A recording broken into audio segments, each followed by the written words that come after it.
See, I don't pray for what you think I would. Not for money, not for cars, not even for my own hood. I just close my eyes and I pray. I pray that Sunday don't say the most fake day of the week. That we live what we preach when we rise to our feet. I pray one day we don't see color in the face. Only one race, one love, the human race. I pray for peace, not power. For unity that don't fold in the dark hour. I pray for the child with no voice, no meal. That one day he eats and knows how love feels. I pray success finds the ones that grind quiet. Who didn't sell a soul just to go viral. I pray we remember his grace when we fall. That God still answers when we don't call. I pray for you, yeah. You're scrolling on your phone, feeling broken, feeling left all alone. I pray your health stays strong, your path stays clear, and blessings fall on you like tears. But I want you to know that's what I don't say in these lines. I never pray for money, and I never pray for myself. I never even pray for the ones closest to me.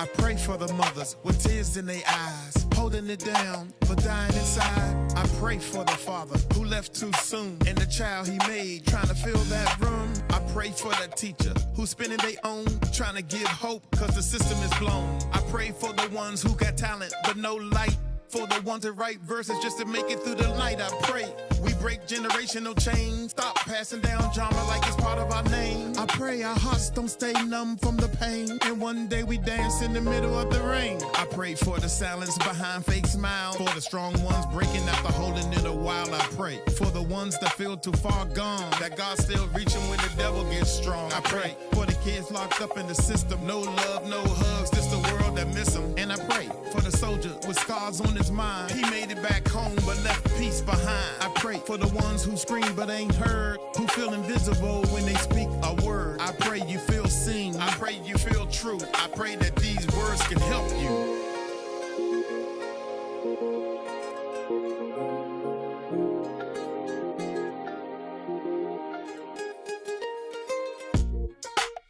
But what I mostly pray for is you.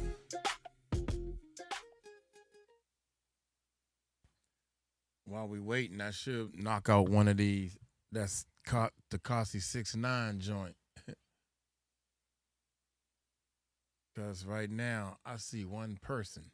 To here, to there, to everywhere. Oh, I see there's 3 people watching. What's going on, man? This is wild, man. This is wild. I think I'm going to start off with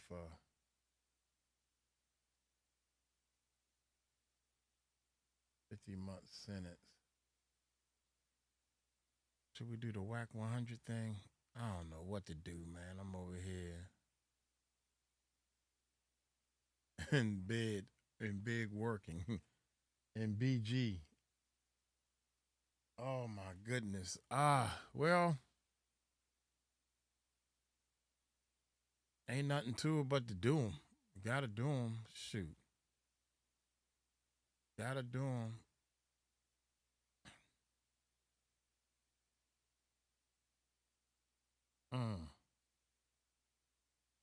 Looking at my desk. Oh, man. Hold up. Shoot. Oh, I restarted the computer. I forgot.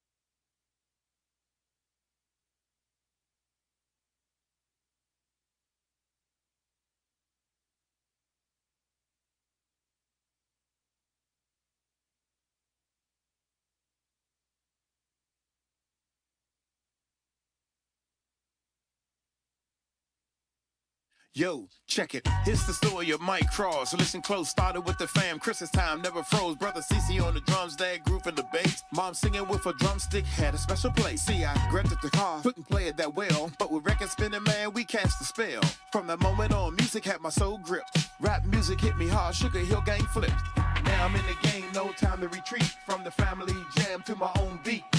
Studio's my kingdom where I reign supreme. Making head nods, living the dream. I started from the bottom, now I'm climbing high. Learning every instrument, reaching for the sky. Guitar, keys, I'm mastering the whole scene. Crafting hits, living the music dream. From small gigs to big stages, yes, I'm on the rise. Every beat I drop is a sweet surprise. But what's next? I'm hungry for more. From a kid with a dream to the one day adore. Pushing boundaries, breaking through the noise. From the basement to the top, I'm making my choice. Music is my life, the ultimate devotion. For Christmas with the fam, the worldwide promotion. Now I'm in the game, no time to retreat. From the family jam to my own beat. Studio's my kingdom where I reign supreme. Making head nods, living the dream. Now I'm in the game, no time to retreat. From the family jam to my own beat. Studio's my kingdom where I reign supreme. Making head nods, living the dream. So Uncle Mike, tell the people, what was the most memorable part of your music career?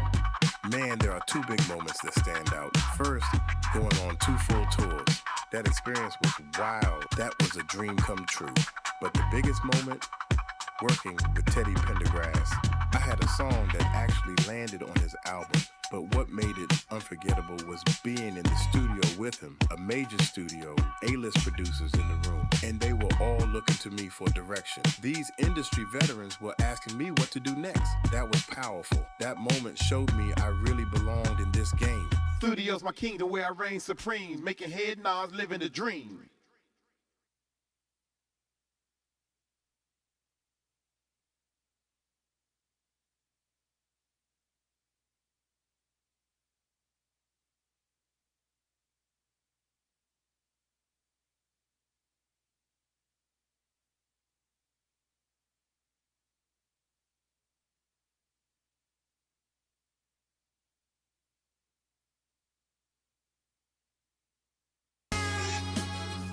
Yeah. Yeah. 1, 2. It was all a dream. This one goes out to everybody who suffered and made it through. It was all a dream. Whoa. I had a dream, Diddy walk free. Now everybody hiding what they said on IG. But I ain't run, I ain't changed my place. I looked that man right dead in his face. So what you did to that girl, disgrace. You got money, power, but you blew your place. We grinding down here just to see 1 meal. And you got heaven, but act like hell's real. Yeah, I had a dream. Courtroom full of tears. The verdict came down and the man got cleared. All the headlines faded like they never cared. And all them folks that spoke up, they disappeared. But still, private accounts, deleted posts. Even bloggers went ghost like they seen a ghost. But not me, I stood up, heart full of fear. I told them face to face, you can't lie here.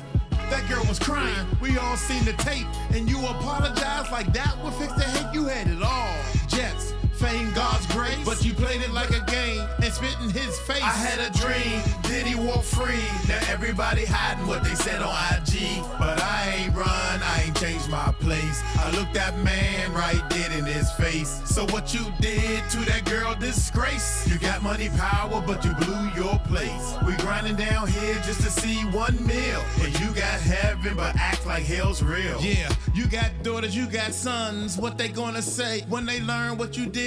Will they look away? We pray for baby love, but what about the rest? All this dirt, you left it on your family chest. You claimed you adopted her, gave the girl a home, but where she at now? Man, she all alone. Meanwhile, rumors fly and bodies burn and cars blow up while the world just turn. Pac and Biggie, the streets still blame. You say you innocent, but you carry that flame. And what the court say? You're good, you're clear. We the court of the people and we all right here. I had a dream, Diddy walk free. Now everybody hiding what they said on IG. But I ain't run, I ain't changed my place. I looked that man right dead in his face. So what you did to that girl disgrace. You got money, power, but you blew your place. We grinding down here just to see 1 meal. And you got heaven, but act like hell's real. What's up? What is up? YouTube, how y'all doing? Paul meets world. Yay! I get excited when I see dang it, Nancy. When I see dang it, Nancy in the chat room, I get excited when I see all my friends and fam from all over the world. From all over the world, man. I love doing this. I love doing it.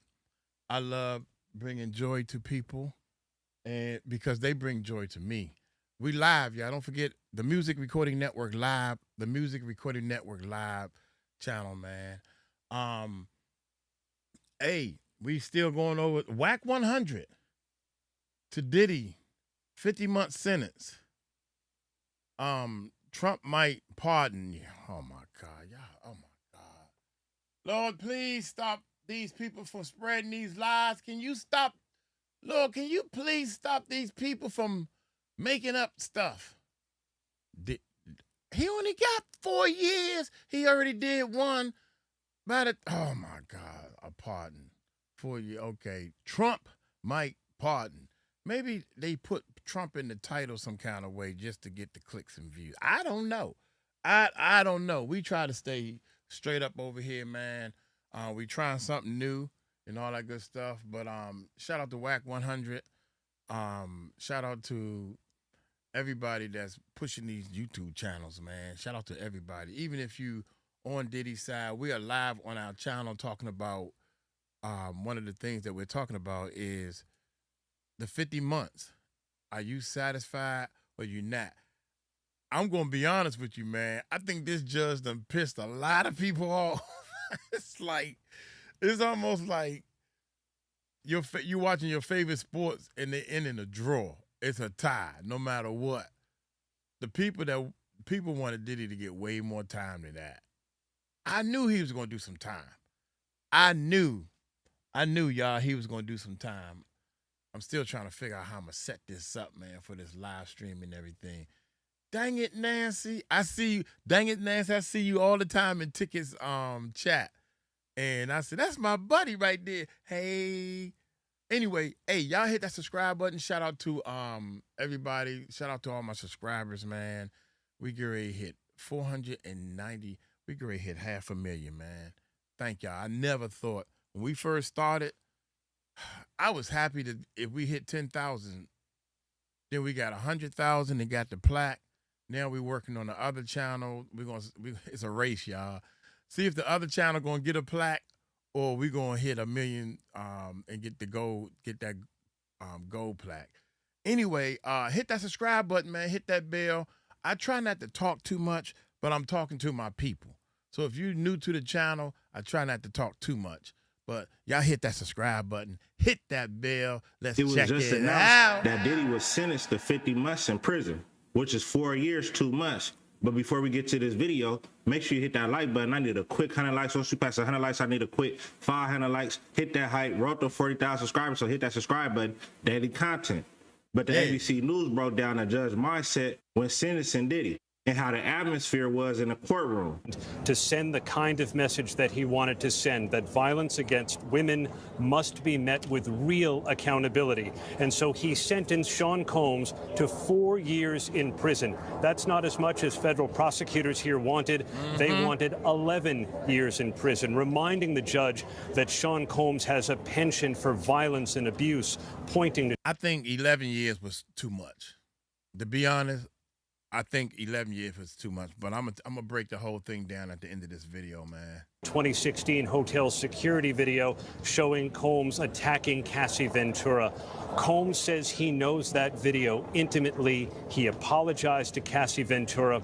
The judge said 11 years was unreasonable, but 4 years is just the right amount, the judge said, to send a message to Sean Combs, to victims of domestic violence, that their accounts will be taken seriously. Aaron, thanks. Let's go ahead and bring in trial attorney and ABC News legal contributor Brian Buckmeyer. Brian, we just heard Aaron lay out right there that the defense was hoping for 14 months and credit for time served. The prosecution wanted 11 years. So this is somewhere in the middle. Is this verdict what you expected? It actually was not what I expected, and this is why I say that. The probation report said anywhere from 70 to 87 months, much higher than the 50 months that the judge gave. And understand, and I'll try to break down the math as best as I can, the judge understands the math of how this all works. With 50 months in the federal system, you only do 85% of that. So you take away about 8 months or so, that's 42 months. And don't forget that Sean Combs has already been sitting in MDC, the jail, 2 years, maybe 3 years at the end of the day. The judge knew that and still gave this sentence. I think if you're Sean Combs and his defense team, a hard day, but overall a win for them. Okay, Brian, stand by for us. Let's bring in criminal defense attorney and former prosecutor. A big time win, man, because Diddy was looking at being in jail for the rest of his life, period. So this whole case has been chipped away for Diddy. And it chipped all the way down to him doing about 3 years in jail, 2.5 years.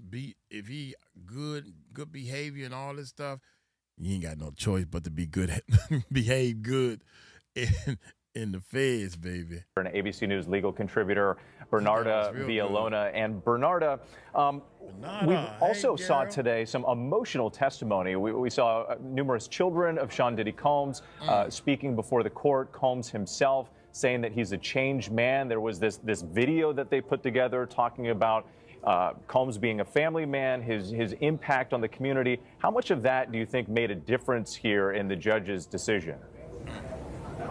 Well, today was definitely Judgment Day for Sean Diddy Combs. So what the judge told Sean Diddy Combs was like, look, in terms of your life work, of all the good you've done, in terms that you're a great father, it doesn't erase what I heard and what I saw during this 8-week trial. And what he heard and saw during this 8-week trial was one of Sean Diddy Combs taking advantage of Jane and Cassie by being violent to them, taking advantage of their emotions, having them either by drugs or alcohol or by the manipulation. And the judge sent a message that, yes, you have family, yes, you have people that love you, but Jane and Cassie were victims, and victims should be accounted for, and someone should speak for the victims and deter this type of conduct. And that's why the judge didn't go with the 14th month recommendation by the defense, but instead handed down a sentence of 50 months, 4 years and 2 months, to show that this is accountability, this is deterrence, this is protecting the public, and this is what the verdict is going to be today. And when people remember Sean Diddy Combs, they know that he is a convicted felon sentenced to 50 months for his actions throughout a decade on women. And Aaron, this verdict today follows a 2-month trial, emotional, at times graphic testimony. We saw more of that play out today, at least the emotional part. But we can't forget the victims that were part of this, and there was some other color that played out in the courtroom today. Just walk us through some of the other things that we heard and what you saw. It was a dramatic sentencing hearing, atypical of what we usually see here in federal court in Lower Manhattan. With the defense presentation lasted for hours. The defense called no witnesses during trial, but his attorneys, 5 of them, effectively acted as character witnesses for Sean Combs, talking about his achievements, how he's influenced them in the community. But the judge said that a lifetime of good works cannot erase his other conduct, and federal prosecutors urged the judge to look at the Cassie video, to consider the violence he inflicted that they said was life-altering for women. Sean Combs himself grew tearful as he turned to his children to apologize for his conduct. He told his mother, "You raised me better." And his children crowded around a microphone at one point, 6 of them, each pleading the judge for his immediate release.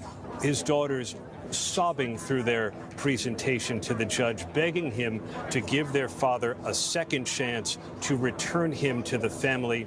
But you heard the judge say there was a need for deterrence, a need to show victims of domestic violence that their accounts will be taken seriously. That's why he said he imposed a 4-year sentence on Sean Combs. He also did something else, Whit. He added a $500,000 fine. That's the largest amount allowed by the law. But the judge again said it was part of the sum total of Combs's conduct. Diddy don't care about the money. You could have quadrupled that. You could have quadrupled that, and he would be paying that no problem. He ain't caring about the money. He trying to get out. I mean, he got what? Last I heard, he got $400 million. $400 million? Man, shoot. You should have did the max for 2 counts. The max for this count and the max for that count. That's what I'm thinking. That's why he still wouldn't have cared. He After would the have paid it. sentencing, 𝗟𝗡𝗡𝗞 reacted to it. It said it's a chance that Diddy may come home before New Year's. I think he's going to be out, though, by New Year's. Oh, my God. Oh, my God. You know what? I think you just want clicks. I think you just want clicks. That's what I think. I don't even want to. Oh, man, you left a nasty taste in my mouth when you said that. He can't be. What's this? October. We at the top of October, November, December, New Year's. That's 4 months. Nope. No way. No way. Hey. Bullshit. Bullshit. Bullshit. Something else, he added a $500,000 fine. That's the largest amount allowed by the law. But the judge again said it was part of the sum total of Combs' conduct. That's why he deserved it. After the sentencing, 𝗟𝗡𝗡𝗞 reacted to it. It said it's a chance that Diddy may come home before New Year's. I think he's going to be out, though, by New Year's. Right, especially with a judge that you know that it's not really persuaded by any side. Like, it would be different if the judge was persuaded by a side. You could probably have a more better opportunity to be like, hey, you know what? I can actually strike through this. But the judge seemed fair. So you don't really know exactly how the judge is going to feel. And he's the prime one who's actually going to say India, let me ask you a question, India, if you don't mind. India, was there any readout on how his disposition was, what his face was like? Was he crying? Did he do any love signs? They said that he was uncomfortable when the kids were talking, like, you know, when No, after the judge passed sentence, I'm asking, what is the readout saying? How was he like after the judge passed sentence? Right, they got some sketches out, and they just, you know. Oh yeah, he's crying. Yeah, he's crying. Real quick, let me read this. Hold on. Man, them is tears of I don't know if joy. y'all said this already, but let me read this. It says, hold on, real quick. If Diddy, hold on, one mic on Lou, please. Hey, it said if Diddy qualifies for a RDAP program, his 50-month sentence will qualify for him a full year off of existing 85%. That's what I told you. When you minus the time served. So I told you all that, Lou. Meaning, in about a year, he'll transfer to a halfway house, most likely. Lou, I told what I. A year. 𝗟𝗡100. A year, not 4 months. What is you talking about, man? Just tell you, you definitely just said that. I just did the whole calculation for you. All you gotta do, you put 50 months in your calculator, minus 15%, because you do 85% of your time. Minus his good time, 14 months. Minus the 12 months he gets off for the program, and minus 6 months to the halfway house. 10 months, 10 and a half months. Be home in August. Damn. If Trump don't pardon. So we did all this. God, what August he talking about? He ain't oh, he said August. First he said first of the year. Publicly hung these people, for man. 2 years. I mean, 2 years. That's in jail. No, he gonna do 2 years. Wait, whack. Hold on, whack. Let me ask you a question. You're saying, wait. Hold on. You're stacking the good time with the 85%. The good time is the 85%. No. The counseling program is. Listen, you take off. No, I'm talking about that. I'm not talking about the program. I'm talking about the 85%. Listen, if you give me, if I go in there right and they give me 10 years, right? I'm only going to do 85% of that, right? So I'm going to do 8 years, 5 months. I'm only doing 85% of that. That's it. 8 years, 5 months is what I'm going to do. That's not the math, but I get you. Keep going. That's definitely ain't the math. No. 85% of 10 years is not 8 years, 5 months. But I get it is. Just keep going. It's not, but let's keep going. Listen to me. It's 8 years, 5 months. Boy, I now, swear. They say 85%, but that's what it is, bro. I'm telling you, 8 years, 5 months. I got too many around me I take care of in the feds. Sometimes you're right. I got 8 on my stage. Bro. It did 20 years, 30 years, 15 years in the feds, bro. Like, for real, I'm just telling you. I got you. But we understand the time. You're 100% right. Go ahead. He's right. He's Take your right. Go ahead. calculator. Go ahead. Take your calculator. Go 10 minus That nigga TC been 15%. getting cooked all week. I'm sorry, y'all. 85% of Hold on, I No, just did the TC. math. TC. He's Did right. it come to 8.5? Yes, It came was to exact 8.5. number. Yes, He yes, he came to This is what 8.5. I'm trying to tell you. 2 months of Dumbass 100. nigga. Yeah, he's right. So all you do, you take the 50 minus 15%, so all you can do is 85%. He Bunch of beat the people saying RICO though, bro. it was a bunch of people saying he getting life in prison, man. Yes, Now it he was. delegated to 2 years. This is insane. Yeah, I don't think he should have got life, but.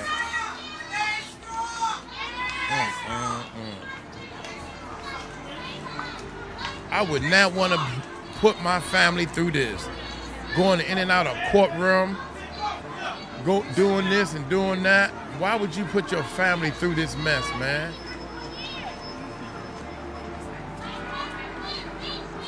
That's embarrassing right there, man. I thought Diddy was gonna get washed, but 50 months is love for real. His family wanted him out immediately, but he'll be home sooner than later. But let me know what you think about this in the comment section, and make sure you hit that like button. Let's get the video to 100 likes. Once we have 100 likes, 500 likes. Once we have 500 likes, 1,000 likes. Oh man. Too many wrong buttons. I'm getting used to it. I'm warming up for the day, man. Dude. Diddy got more cases coming. The feds ain't finished. I've been watching this guy, Michael, I forgot his last name. He got a RICO charge, and he's home and he was a gangster or whatever. And he beat the RICO the first time. They came back with some more stuff. Then he beat it a second time. They came back with some more stuff. The third time, they caught him. They got him. He was guilty. So I don't know how it works. I know, only thing I want y'all to understand that it's a game of chess. It's a game of chess. It's drawn out real long. So I think the feds, out of 90 terabytes of information, I think the feds is going to come back with something else, man. I can guarantee you that. I think that the Lil Rod case is going to shine some light on some things. More people are coming forward and speaking out. I think people really want Diddy to stay in jail.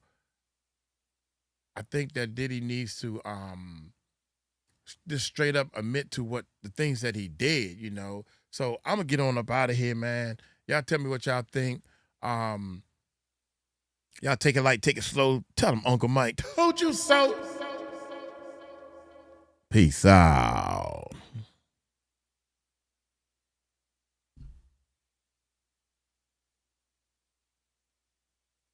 Stop.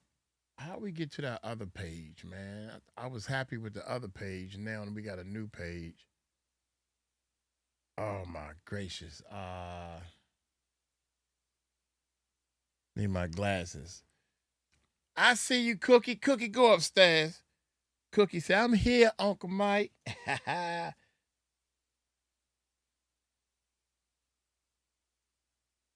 What up? What is up? YouTube, the Music Recording Network live. What's up, live people? We live. I don't know what the world we gonna do. Dang it, Nancy. Uncle Mike, drop that record of the year album, please, and a new Crybaby Diddy song. Yeah. We got so much to do. We're gonna put them on both. Oh, 51. Gene Deal is talking again. One of the things that I want people to realize on the live side, maybe I should turn this way when I'm talking to y'all, is real quick. Let's break this down, man. Number one, y'all got to realize that for what Diddy was found guilty of, nobody has gotten that much time for what he did. Now, the judge added on a little more time because of the violence that was involved. But I think the highest, they was coming back with like people serving like 5 months, 6 months, 8 months at the most on the crime that he got. Not 4 years. no bail. He been in jail for a whole year while they trying to figure out some stuff. So Diddy is definitely being punished. Diddy is definitely being punished. No doubt about that. You know, his hopes, can you imagine you hoping for something, the first bail, and it don't happen. You hoping again, and it don't happen. For the second bail, the third bail. Was it 4 bails? Then they did a court thing because they just know we are right. So they did a court before this Friday. And he waited, the judge waited so long to give him answers on stuff. Go back to your cell. I mean, just punishing him. Leaving him in suspense was not cool at all. So next thing you know, this sentencing, 4 years, I didn't know that what he's being charged of was the average person get a least amount of time. That's why I kept saying 6. And when he came back with between 8 and 11, that's what the feds wanted. And I'm like, God, the feds is out of their mind on that 11. I kept saying there's no way, but you got to reach high. But they high should have been a 9 year. They high should have been 9 years, man, for real. Why I don't see this thing like I saw it the last time, man? I don't know what the heck I clicked on. Maybe here? Cancel. Oh, man. Cancel.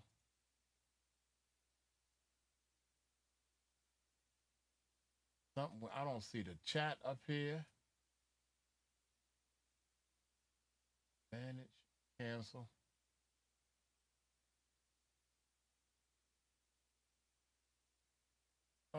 Cancel. Well, we're going to leave it like that. I thought man.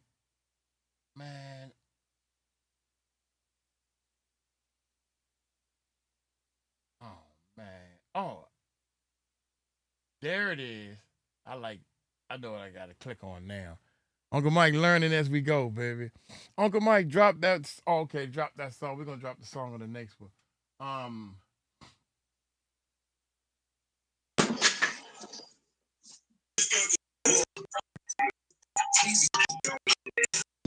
Anita Griffin. Hey. Okay. For feeling, I'll get it right. Should we do this one or should we? Let me see something. I definitely don't want to do that one. Ugh. It's 14 minutes. Can y'all stomach this? Mike. Yes. I'm doing stream channel videos. All these going on stream, even the Diddy ones. I'm hoping that, because we got too many videos that by the time we try to drop them all, it's going to be, yeah. Nah, homie. All right. Check this out. We're going to do the song for Dang It Nancy. So, it's 23 minutes. Don't forget Police Beat Town. We supposed to be doing this too. All right, let's do this. Let's do this. Let's do it like this. Man, y'all don't realize how hard this is. We're gonna do this, bounce. Shout out to everybody who ever been through some stuff. Did we do the Diddy?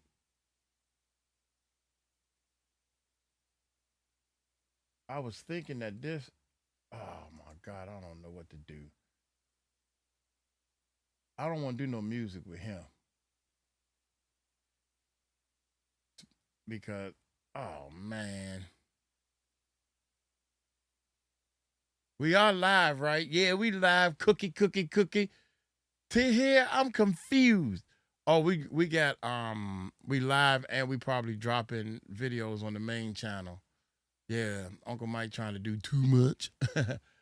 Anyway, eeny, meeny, miny, mo. Let's go with that Beyonce joint. Oh my God, let's go.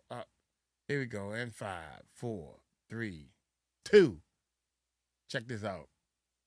Check this out, y'all. Shout out to everybody that needs It's time. a change. Time to make a change. Yeah. And we are the people who can do this. It's time to make a change. And we are the people who can do this. Yeah, the time is now. We gotta make change. So many things in this world rearranged. But we the people, we can stand up, make change. Break the cycle, flip the script, and let's just change. Change how we educate and teach our youth right. Change how we treat each other, shine more light. Change what we eat, stop filling up on fast food. Fill your body with love, build a new mood. Change the faith we put in celebrity fame. Put more faith in each other, that would change the game. Change how we see clothing, the name on the tag. Don't matter if it's Gucci or just a plain rag. Change how we love so our kids won't feel pain. More involved in their lives puts us in the right lane. If we all stand together, ain't nothing that's too strange. We got the power, we the people, so let's make change. Time to make a change. And we are the people who can do this. It's time to make a change. And we are the people who can do this. Listen, change how we argue. Turn fights into peace. Change how we hustle, let the violence decrease. Change the way we see skin, it's just a tone. We all one family with the earth as our home. Change our priorities, give love more weight. Change our directions before it's too late. Change our reflection when we look in the glass. Stop blaming everybody, time to check our own past. Change how we spend, let's invest in our minds. Change how we grind, leave no one behind. Change our faith, not in idols or fame, but in unity and truth, and that's a powerful change. Change our tomorrows by the moves that we make. Change the excuses, it's our world to shape. If we don't change now, then we stay the same. But if we ride together, we can flip the whole game. This needs to change. That needs to change. Our actions Need to change. our laws, Need to change. our minds, Need to change. our hearts, Need to change. even our change. Need to change. Yeah, our change need to change. It's time to make a change. And we are the people who can do this. It's time to make a change. And we are the people who can do this.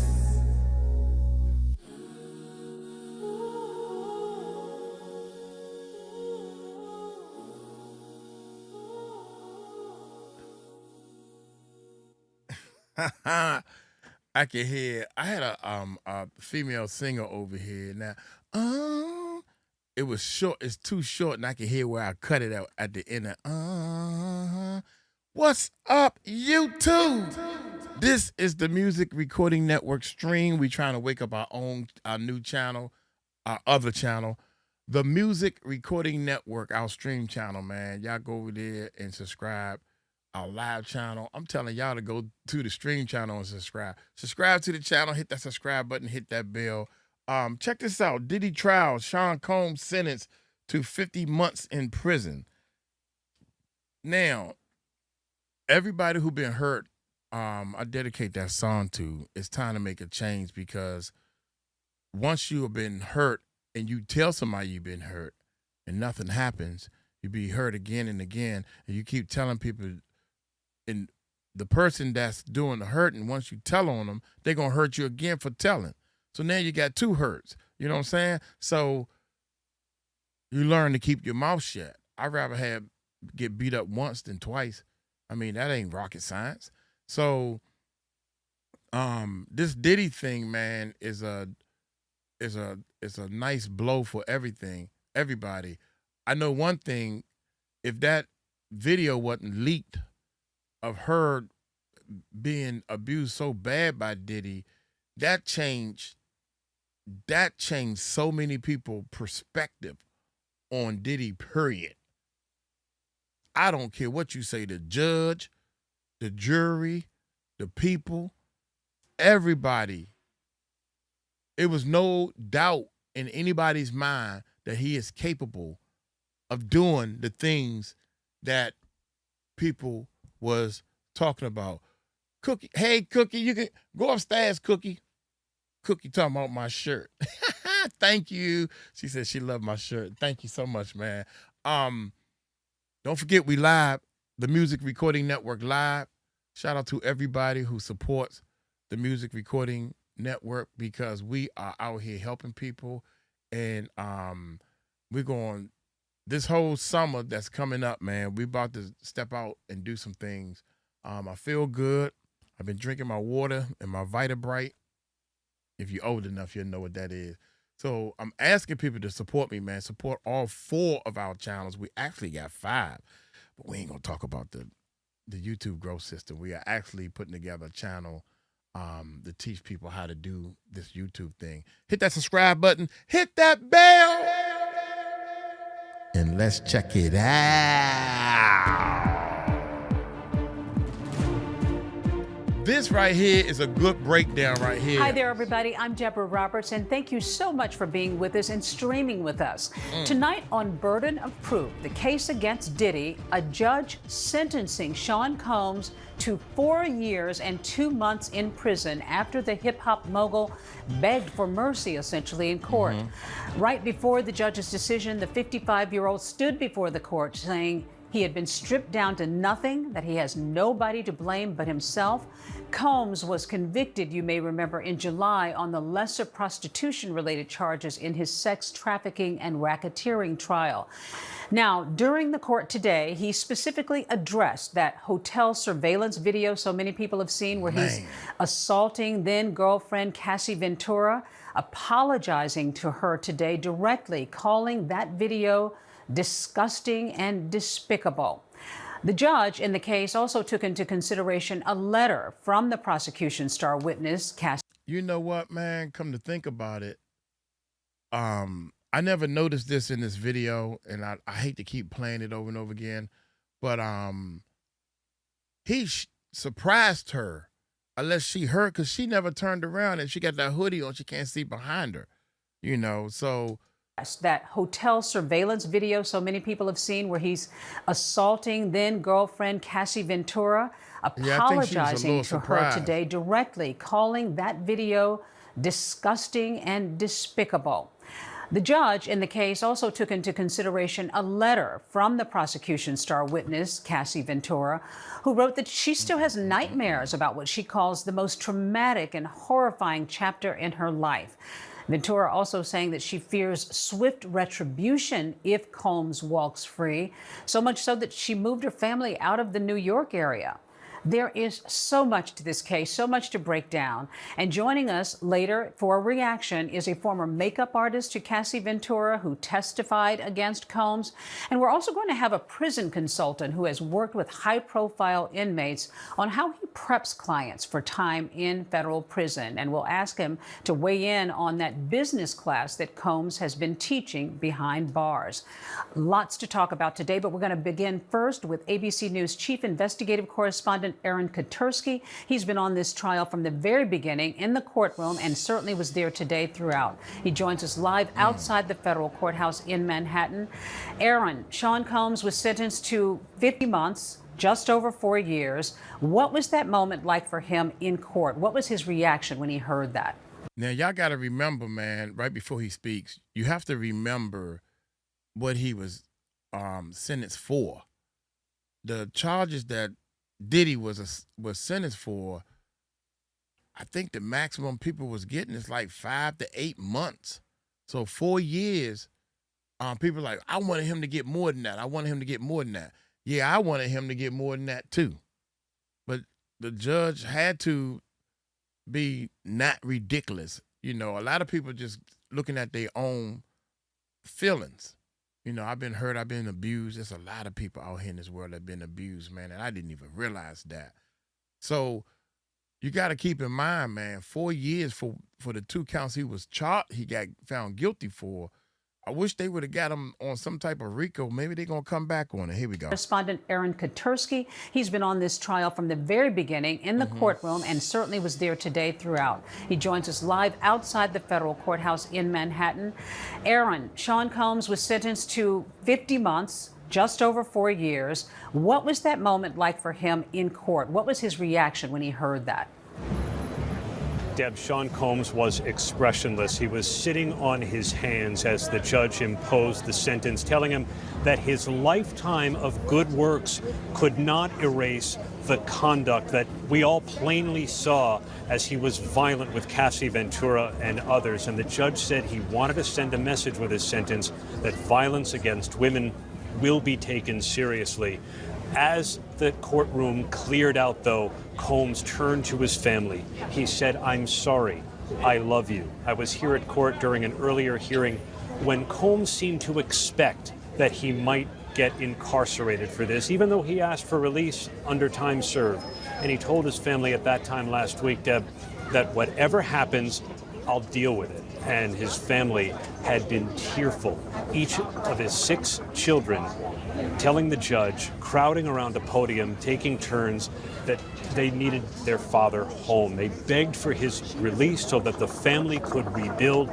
But the judge said there is a light at the end of the tunnel for the Combs family, that they can reunite, that he can become the kind of person he told the court he wants to be for his family, for his community. But just not yet. First, he must serve that time in prison. Right, and an emotional reaction, not only just from his family, but even one of his lawyers was fairly emotional, Aaron. Earlier in the hearing, he asked to show a produced video of his life achievements that obviously was probably meant to sway the judge, to help him see him as a human being, a father. How did that play in court? It was a documentary-style video with a moody soundtrack, and it showed Sean Combs as a doting father, playing with his children, as a philanthropist, running the New York City Marathon and doing other charitable works, mourning Kim Porter. And many of his attorneys said losing loved ones. His father was murdered, Kim Porter got sick and died, had a profound impact on Sean Combs. Not to excuse his behavior, but to try and explain that this is someone with clear psychological problems who needs not more time behind bars, but who needs professional help.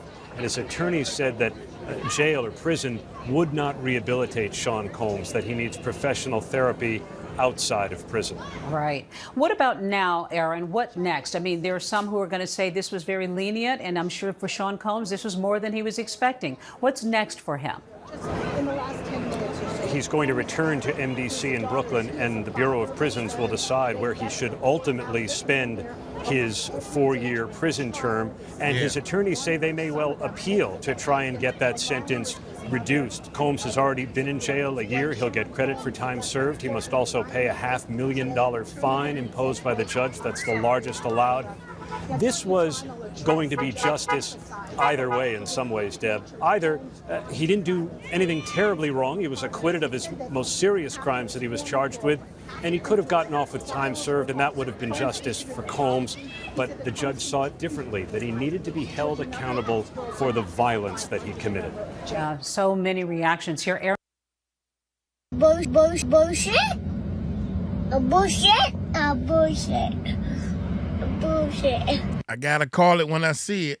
Justice either way in some ways. Watch Deb. this. Either he didn't do anything terribly wrong. He was acquitted of his most serious crimes that he didn't do anything terribly wrong. Bullshit. Charged with, and he could have gotten off with time served, and that would have been justice for Combs. Bullshit. If he would have gotten off with time served, a lot of people who have been abused would have been so hurt that Diddy is getting out of jail. No way in the world. No way in the world. But the judge saw it differently, that he needed to be held accountable for the violence that he committed. So many reactions here. 𝗟𝗓𝗡𝗞𝗦, thank you, as always. And a lot of reactions to this decision today, including from 𝗂𝐔𝐑 Ventura, who had testified in this case. In a statement from her attorney, she said, while nothing can undo the trauma caused by Combs, the sentence imposed today recognizes the impact of the serious offenses he committed. Milo Morales, who is 𝗂𝐔𝐑 Ventura's former makeup artist, was also called to the stand by prosecutors, and she testified about a 2010 incident when Combs allegedly assaulted 𝗂𝐔𝐑 in their hotel suite. Well, Combs' lawyers highlighted on cross-examination that Morales did not directly see the assault and showed the jury these exhibits of 𝗂𝐶 with makeup done by Morales. She clearly had a lot to think about in this case, and joining me now is Mila Morales. Mila, thank you so much for being with us during what I'm sure is a very emotional day for you. What are your... Now, she did one news report before the case started. And she was saying that if they call her to testify, she will have to. She stood there after the beatings and saw those bruises on 𝗂𝐶's face. And her job as a makeup person was to put the makeup on so perfect that it'll cover up the bruises on her face. And they got pictures and stuff of her covering up these bruises. That's terrible. Yeah, you had to. Feelings at this moment after hearing the sentence. Well, it's been a very, very stressful year for me just watching this all play out. And I really don't know what to think or feel about it. I'm just really disappointed as to, you know, I've known for 25 years and we're here and he's going to jail. I just feel so much. It's just a very sad day. Mila, he spoke. She biting her words like a champ. They scared of Diddy, man. She is biting her words like a champ. She was there, y'all. She was there. She's seen them bruises. Years and we're here and he's going to jail. I just feel so much. It's just a very sad day. It's a sad Mila, day. he spoke out for the first time today. He did not speak during the trial, but today Combs tearfully apologized to 𝗂𝐶, saying that he was broken to his core. He also said he was apologizing to other victims of domestic violence, taking responsibility for his actions, really talking about himself and how he felt that he was responsible. Nobody to blame but him. What do you think about his statement in court? Well, I don't always believe what Sean would say. I hope he's... I don't always believe what Sean says. Yep, that's crazy. What do you think about his statement in court? Well, I don't always believe what Sean would say. I hope he's remorseful. I hope he's apologetic. And like I said, I don't know where we are right now in this place. And there's more to come, we know, because this case will continue on and there are going to be civil suits. You've been part of this high-profile case. This is a man who was accused of great violence, intimidation. This clearly has not been easy for you, and to be a part of this trial and to testify. Many people talked about being fearful. How has this impacted your life? It has impacted my life because I've known Sean for 25 years and I've known 𝗂𝐶 since she was a teenager. And I used to travel the world with Kim Porter and Sean.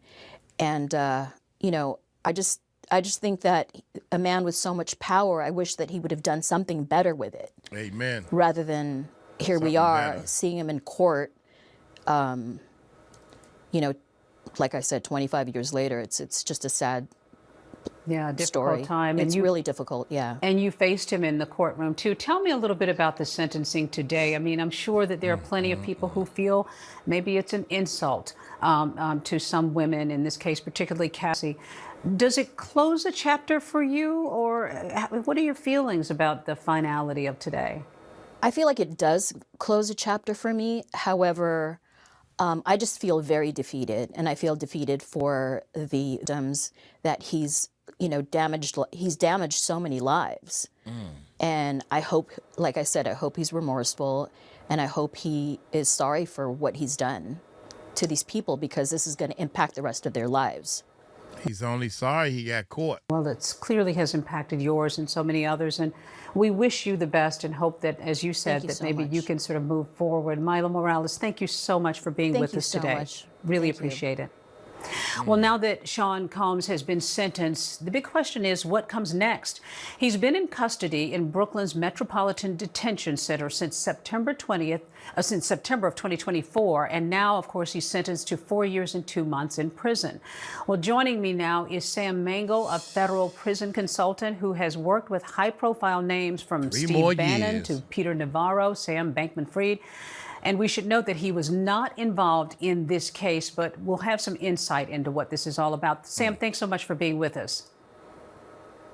Thank you, Deborah. You've consulted other high-profile cases, as we say. What do you begin to advise? I mean, Sean Combs has already been in jail for a year, but now he's going to federal prison. How do you begin to advise a client like him about what to prepare for?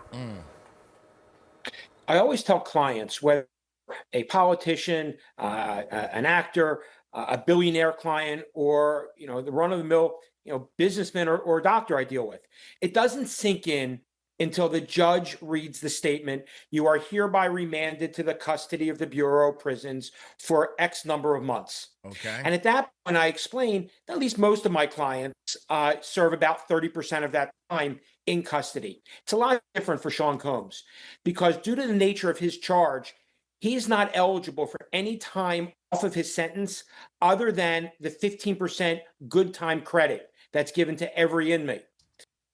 Now, on this live stream we just did, this guy's a judge. He looks very credible. Seems like he know what he's talking about. He's been in the system and doing stuff. Then you got this whack 100. Tell me something. Well, he gonna get time with this. He gonna be home. He'll be home by the first of the year. No, he said he'd be home by New Year's. And that was it. And I'm like, bullshit. Anyway, first of all, you just pushing for clicks and views. But long story short, he was sentenced for 4 years and 2 months. I'd take one of them years off. He was sentenced for 3 years. He already did 1. So the feds got 2 more years. And everybody else got 2 more years to come up with something while he's doing his time. And people, let me tell y'all something, man. For where he was at, serving 2 years in jail, that's hard. That's very hard. For all his life, he just did every and anything he wanted and got whatever he wanted. Now all of a sudden, you in fed time for 2 years. 2 years longer. You already did 1 year. You got to think about that, man. That's a hard punishment right there. And they're going to be watching you. Yeah, you go ahead and try to do something to somebody else. We're waiting to see this. Between that and the time served, he's going to roughly be in custody for about 24 months before he's eligible for home confinement. So what I would tell him, and he's been in custody now for the past year, so he's very familiar with the Bureau of Prisons, he's going to be going to a much lighter security facility. He'll be going to a low security facility where he's going to be allowed outside from 6 in the morning to 9 o'clock at night, where he's going to be, typically not in a cell, but in dormitory style housing and much greater freedom. But depending upon where he goes, and I had the opportunity to work with the mother of 2 of his children a few years ago, and I spoke to her a few weeks ago specifically about where he's going. And where he goes will really dictate how he needs to assimilate and what type of programming might be available to him, really to keep him busy and make him more productive. Yeah, and very quickly before I let you go, he was busy while he was in the jail awaiting trial. He taught a 6-week educational class. Very quickly, is that something that might impact the way he goes forward and maybe his release? It won't affect his release because of the nature of his sentence. However, it will certainly keep him much more productive and occupy his time. And if he's able to teach other inmates, because inmates do teach other inmates in classes, he'll be held in a much higher regard from the case managers. But again, due to the nature of his charge, there's really very little that he can do to affect when he will be released. Well, a lot of folks will be following this, Sam. We really appreciate your insight. Thank you so much for being with us. Thank you. Well, still ahead, from a witness backing out of her victim impact statement to the legal troubles still ahead for Combs, our legal team is here now to help us break it all down. And radio powerhouse personality Angela Yee is joining us to talk about what this case means to hip-hop, the stain it leaves behind, and if the self-proclaimed bad boy can bounce back after prison time. Stay with us. Can he bounce back after prison time? He got to stay in the background a little more. He can't be dancing on the stage and stuff, I don't think. Too old for that anyway. I'm trying to Welcome back, everybody, and thanks so much for streaming with us. So the defense asked for no more than 14 months, and the prosecution had hoped to get 11 years for Sean Combs, but ultimately the judge handing down a 50-month sentence in prison. Well, we want to break down what exactly happened in court. ABC's legal contributor Brian Buckmeyer, who's a practicing defense lawyer, is with us to weigh in on the defense strategy, and 𝗟𝗏𝗏 Villalona analyzing the prosecution side of things. So happy you both are here. Okay. Wow, we've been talking about this behind the scenes. We were waiting. This went on a very long time today. 𝗟𝗏𝗏, let me start with you. Sorry. The big question is, who was the winner here? I mean, if there was a winner, Sean Combs was clearly surprised, but the prosecution must have been disappointed. Oh, absolutely. Today was definitely Judgment Day. So in terms of what happened today, you know, the judge definitely set out and told Sean Diddy Combs he's a bad boy for life. Ultimately, I think he still won. Sean Combs won because the prosecution did request those 11 years, and that's what they were asking for. But they didn't get close to that. I thought it was egregious, though, in terms of requesting the 11 years. But let's think about those 50 months. What those 50 months actually say. It still holds Sean Combs accountable for his actions. So it's still giving deterrence. It's still showing the seriousness of the crime. It's still protecting the public from Sean Combs, and it's still giving a voice to the voiceless. So while the prosecution, yes, they're upset, but it also have to look at it that, look, the conviction and the sentence shows that no matter how much money you have or how much power you have or whether you had the key to the city, that you can also be held accountable for your actions. Yeah. And that's what we heard today. That is what we heard. Brian, you mentioned all of these different acts that they actually talked about, that Sean had done good works and so forth, and the judge made it very clear that's not enough to erase the record. Hit them thumbs up as y'all come into the live stream. Appreciate y'all. Brian, check us out. They did a lot today. All his 6 children testified. There was a video of Sean Combs showing him to be a really good father and all of that. Did that make a difference, do you think, with the judge? I think absolutely. And I don't, man, come on. If you got kids, you should be good. Period. If you are on this earth, you should be good. So being rewarded because you're doing what you're supposed to be doing, you're supposed to do these things with your kids and your family, and they gonna reward them? That's bull. Bullshit. I think, 𝗟𝗏𝗏, see if you agree with me on this one.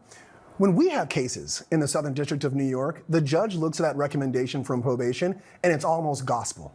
The judge says, hey, probation is the neutral arbiter here. They're saying 70 to 87 months. I understand the defense wants 14 months. You want him to walk out once he gets back to MDC. Yeah. And the prosecution is asking for over 11 years. But to go 20 months below the probation guidelines, that, I think there's going to be a very serious conversation with Sean Combs and say, I know this feels bad. I know 50 months sounds like a lot, but when we met you, when we started opening statements, they were facing life. Looking at life. Yeah.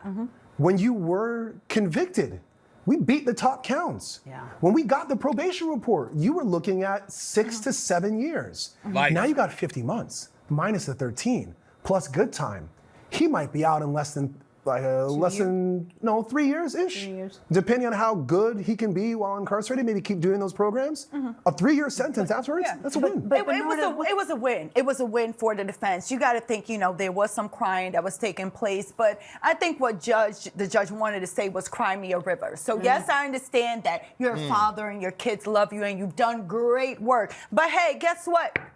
I watched this entire trial. I saw how Jane testified. I saw how Cassie testified. I saw how Cassie mentioned these dear and sad and emotional and traumatic moments that she'd had with all these different escorts in terms of drugs and alcohol. And he made sure, the judge, to emphasize this when he handed out his sentence, that we can't forget that yes, you've done a life of good work, but it doesn't change what you were doing behind closed doors. Did the prosecution blow it for these victims? I mean, Cassie. And you playing with your kids, you doing all this stuff as a family man, like a mafia movie. These people are real good with their family, and then you go take a cocktail and put it in Kid Cudi's car. Oh, but he wasn't found guilty of that. Bullshit? Bullshit. Cassie and all them other people know what you did. We're talking about what you did that he know about. We ain't talking about what you did that they couldn't prove. That's bull. Shame on you, Diddy. Somebody that got millions and millions of dollars and you doing stupid stuff like this? Oh my God, I didn't know. And now that I know, I don't want that. I don't want that in my life. Nah, I'd rather be struggling and helping people. And everybody when people see me, I want them to see no fear. But if you do wrong to somebody else, you better fear me. That's it. I don't understand nothing else. He can't be really happy right now. Well, the prosecution only has so much control, because after the verdict is in, you've lost your mandatory minimum when the jury found Sean Combs not guilty of racketeering conspiracy. Because had he been found guilty of racketeering conspiracy, we would have been talking about at least 20 years across the board, and Jesus wouldn't have been able to help you on that one. So they didn't blow it. Okay, Brian. I would say that they did blow it in two occasions. One, in overreaching in terms of the charges that they put against Sean Combs, when it clearly didn't have the information for it. And I think also asking for 11 years as well just kind of made the judge says, that's not a realistic number. I think if the prosecution came and said, you know what, the government, probation is asking for 70 to 87, and they came and just said, you know what, give him 95. Right. Just give him, it would have been much more of a reasonable request, and I think they would have got much higher overall. So I think overreaching hurt them twice here. I think a lot of folks are going to be debating this today. We could go on, but Bernarda and Brian, thank you so much for being here. Appreciate it.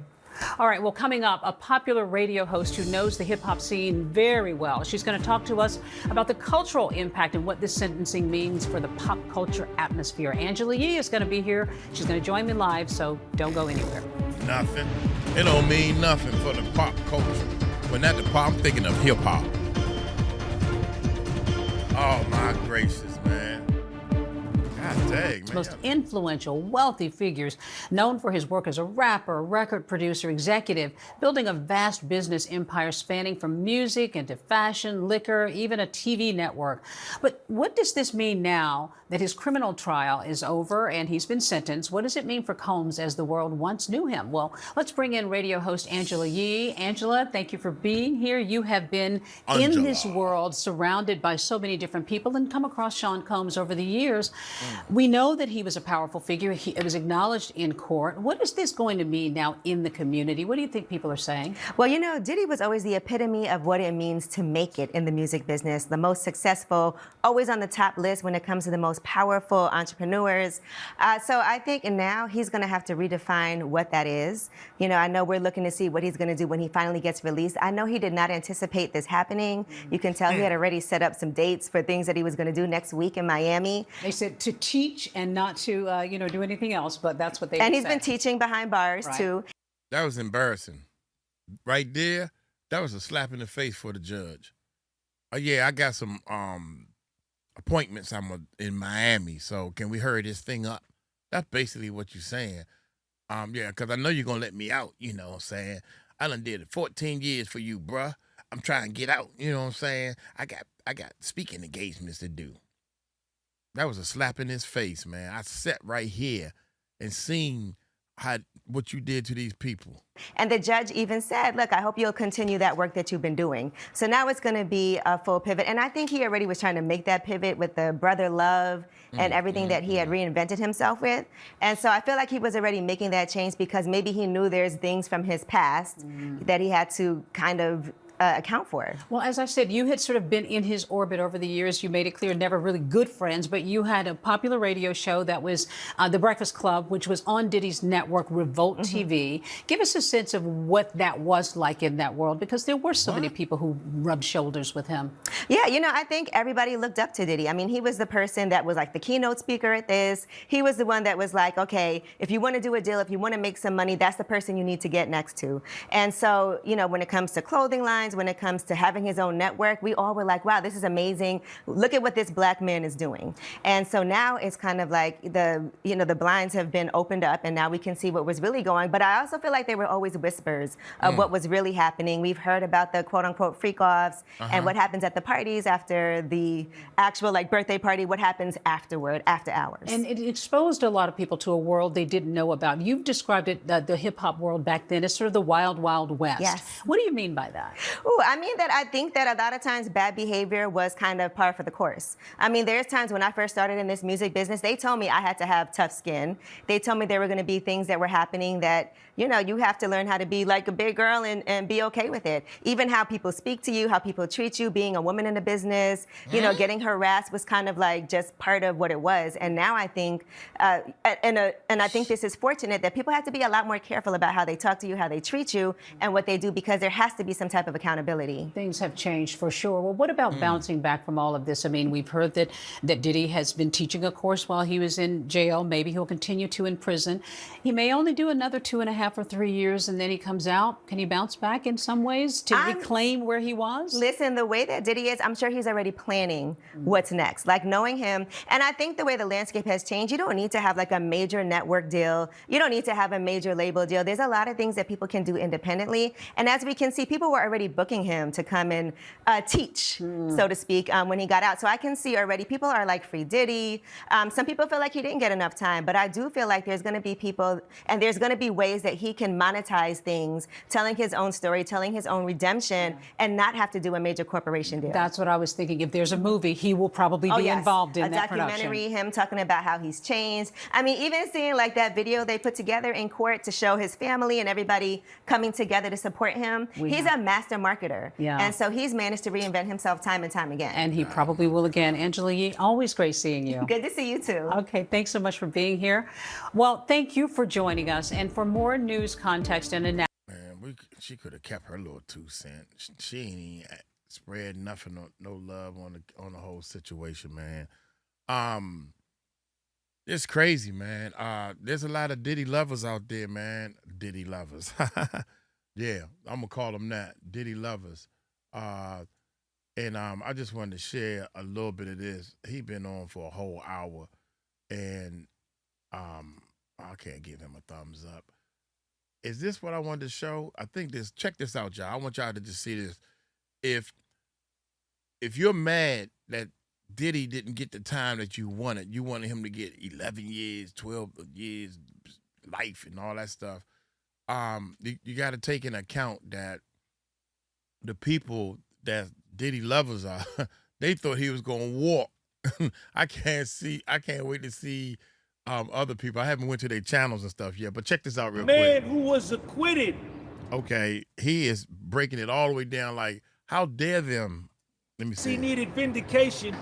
Why did not Cassie and Jane Doe show up and represent themselves? Watch this, y'all.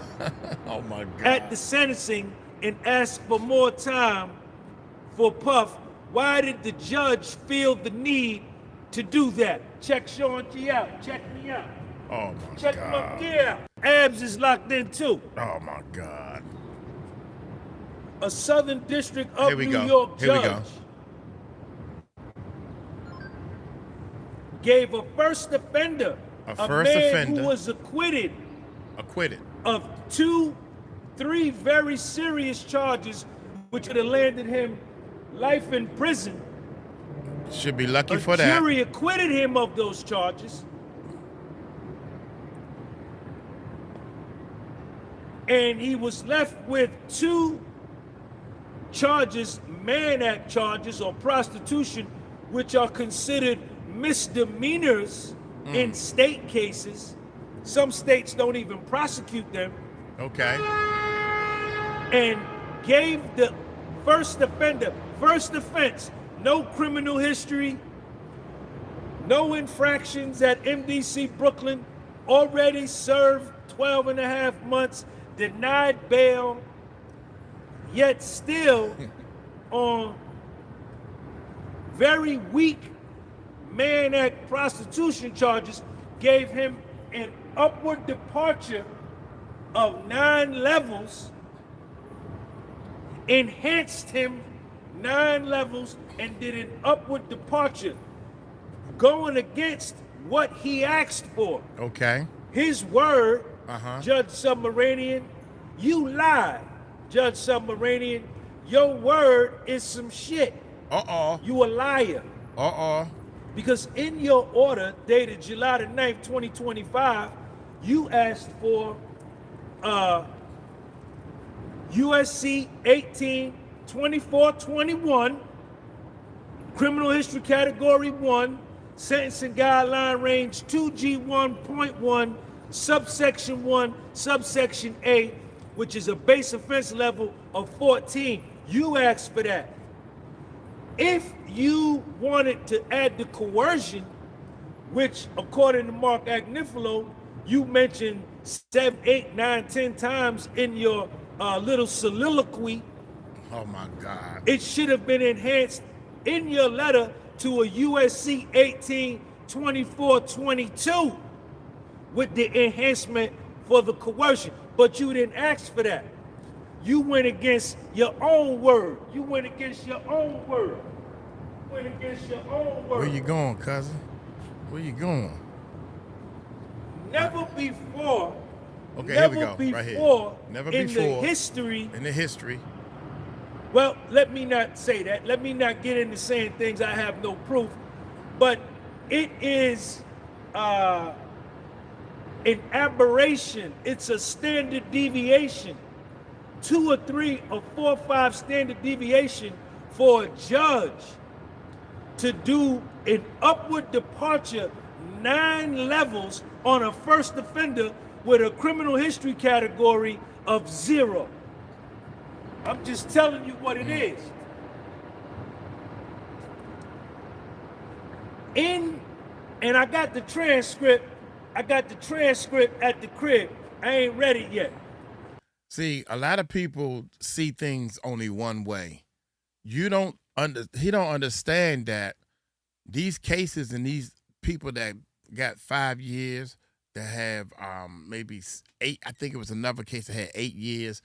I mean, 5 months, 8 months, these months for the same crime that Diddy did. But they didn't have the violence. It didn't go on for so long. And Diddy did it on a larger scale. He don't understand that.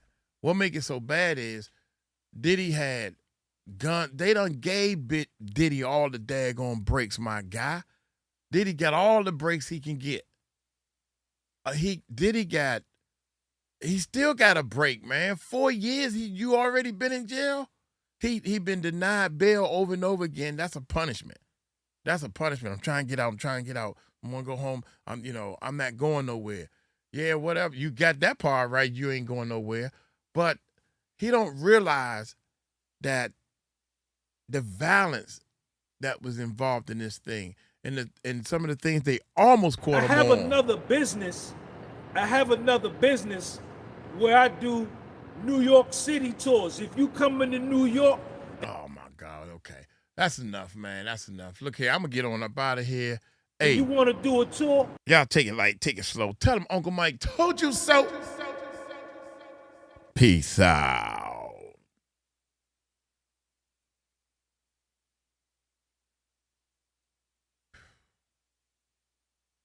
What y'all think? Y'all think that she said, I'm just glad he's still in.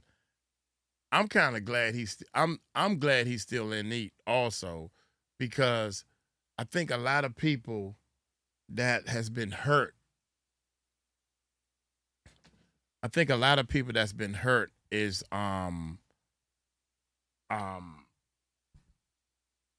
happy that he has some time under his belt. I really think that yep, he still he got some time under his belt. I think the feds are gonna find some stuff. I think they're gonna come at him with some blackmailing charges. I don't know why all these cases. There's another case or something that talks about him being involved with a minor that was redacted out. Look at this, man. That is ridiculous. I can't oh man, I gotta learn how to work that OBS.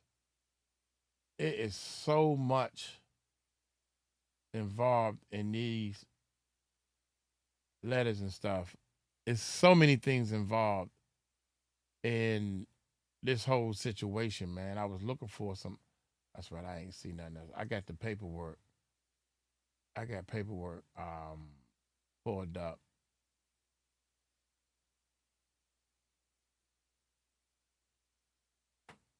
I was looking for more pictures. Redacted. Look at all this. I don't know if y'all can see this, but I mean, y'all can clearly, you don't have to read it. I'm just saying. See, when you see these black lines and different things that's redacted, the judge sees this. So the judge knew what he was dealing with. And you got to be careful, ladies and gentlemen. You can't just throw all these years on somebody because you think they deserve it. You can't do that. You have to actually go within the guidelines. All the other cases in the world, this is how much time they got. He got, to be honest, if you look at it by what everybody else has been charged with the same charge, he went very high. He went high as hell. So, yeah. Nah, homie. So, oh shoot. Yeah, he went real high, man. So you got to keep that in mind also. All right, let's do this. Hooligan, he done changed his, Hooligan. Hooligan. You like Hooligan or hooligan? Hooligan. He like Hooligan. What's up, man? So, we're going to do one that I think is kind of interesting, man, that the snitch. Let's go with the snitch on getting kidnapped by 9 𝗟𝗓𝗏 forced to give up jury. This is part 16. Vlad TV. Lord have mercy. This was 3 days ago. What's good in the neighborhood? What's good in the neighborhood? Yeah. What is up, YouTube? How y'all doing, man? Check this out, man, without a doubt. Hey, he got 2 of them. His father, his biological father. Man, look here. Snitch 6ix9ine. Snitch 6ix9ine, they call him, is getting kidnapped by the 9 𝗟𝗓𝗏s, baby. Forced to give up jury. Part 6. Oh, man. This is going on the stream channel, the Music Recording Network stream. Y'all hit that subscribe button. Hit that bell. Let's check this bad boy out. Okay, so you go and shoot the music video for Fifi. Then you start heading home, and everything goes bad. No, I shot Fifi in LA. Remember the whole shooting happened with Kanye and Nicki, remember? Oh, hold on. I'm lying. That's just way after. That's Yeah, mama. okay, That's okay, mama. right. I shot in L.A. Fifi. Right. Right. I shot Fifi in L.A. like around. Damn, look how big his cheeks is, man. I thought he was a little dude. He kind of thick now. Early July or late June. Right. Look at this mess. You fly back to New York. I fly back to New York. I'm editing the video. Nikki, you know, she wants a proper rollout. You know what I mean? So it wasn't like next day. I shoot the video and I release it the next day. That's how I am. Yeah, she didn't want to do that. She doesn't do things like that. Okay. It's my record, but she has to make sure, like, you know, it gets the right playlist and all that shit. So 2 weeks, I'm editing the video. I'm in my house editing at 33 Kingston. Was it 30 Kingston or 33? Some shit like that.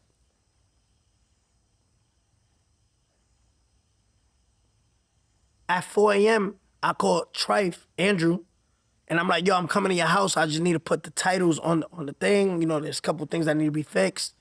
I already edited the video. I just needed like the titles, the graphics, whatever I needed at that time. He's like, all right, pull up. I leave Starlets. I go back home. Long story short, I get in the car 4 a.m. I get followed, tap me. It's all on, you know, it's on YouTube. I got all this kidnapped. came out, yeah. That was July 21st or 22nd? 22nd. 22nd. So as you're driving home, you get kidnapped. Yeah. No, as I'm driving to Park Slope. Aha. Yeah. How does the kidnapping actually happen? It's on video. I get hit from behind. I get bumped from behind. And you know how insurance and all that. Remember, my driver is an informant. Yeah. Already at the time. Remember, he had what's it called, Starlink? Was that shit called? OnStar. Yeah. People gonna skip this clip. They're gonna skip it. You know what I mean? Yo, bro, Vlad, I don't talk facts. Talk facts. Who was the driver when I got kidnapped? The informant. The informant. Yeah. So I'm like, how they know about that? I never even knew there was a video. Right, he had a camera in the car, called right? OnStar. Yeah, it recorded phone calls. I mean, it recorded just everything. It recorded everything. How that shit works. Yeah. I don't know how that shit works. The driver was already an informant. Mm-hmm. So when I get kidnapped, I don't even know that. Remember, they telling him they're gonna deport him, ICE, they're gonna take his kids. You know how that shit goes. So I get kidnapped, I get hit from behind, he comes out.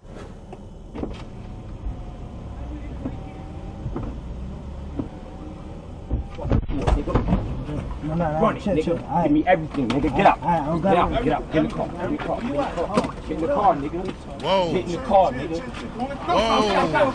Wait. Chill. Where your man at? Where your man at? Pull it back. Give me your money. Where your money at? Where your money at? Get in the car. Get in the car. Get in the car. Get in the car. All right, get in the car. I promise you, they always say that. Get in the car. Dang, young. Open the door. Let me open it. I'll give you everything. Get in here. Get in the car. Get in the car. Get in here. That's what I'm doing. Get the fuck in here. Ain't nobody in here. Ain't nobody in here. Why you doing all that, man? I want to talk to you. About what? About what? About what? I want to talk to you. What you mean, shawty, man? Give me the book. Damn. So why ain't got your number? Because I asked for your number. They told me to change your number. I put it on my work, bro. I put it on my daughter's life, bro. Bugging on, son. Oh, you know I gave you Bugging, 25K. son. I always did right by you. Yeah, but why you do me like that, bro? Why you do me like that? Put money in your pocket, bro. I'm scared, bro. I don't know. Things feel like, yo, extortion this. Where the fuck is everything, man? I'm on the car.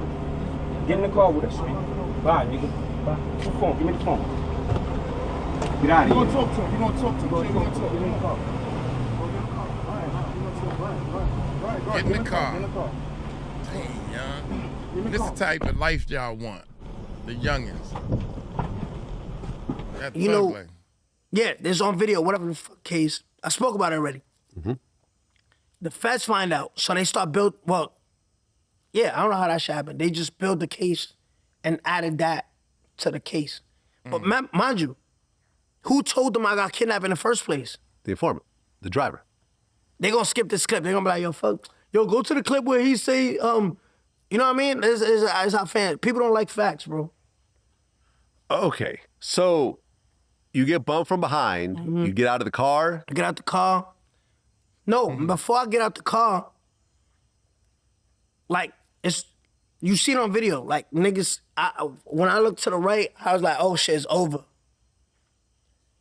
It's over, like, you know what I mean? So.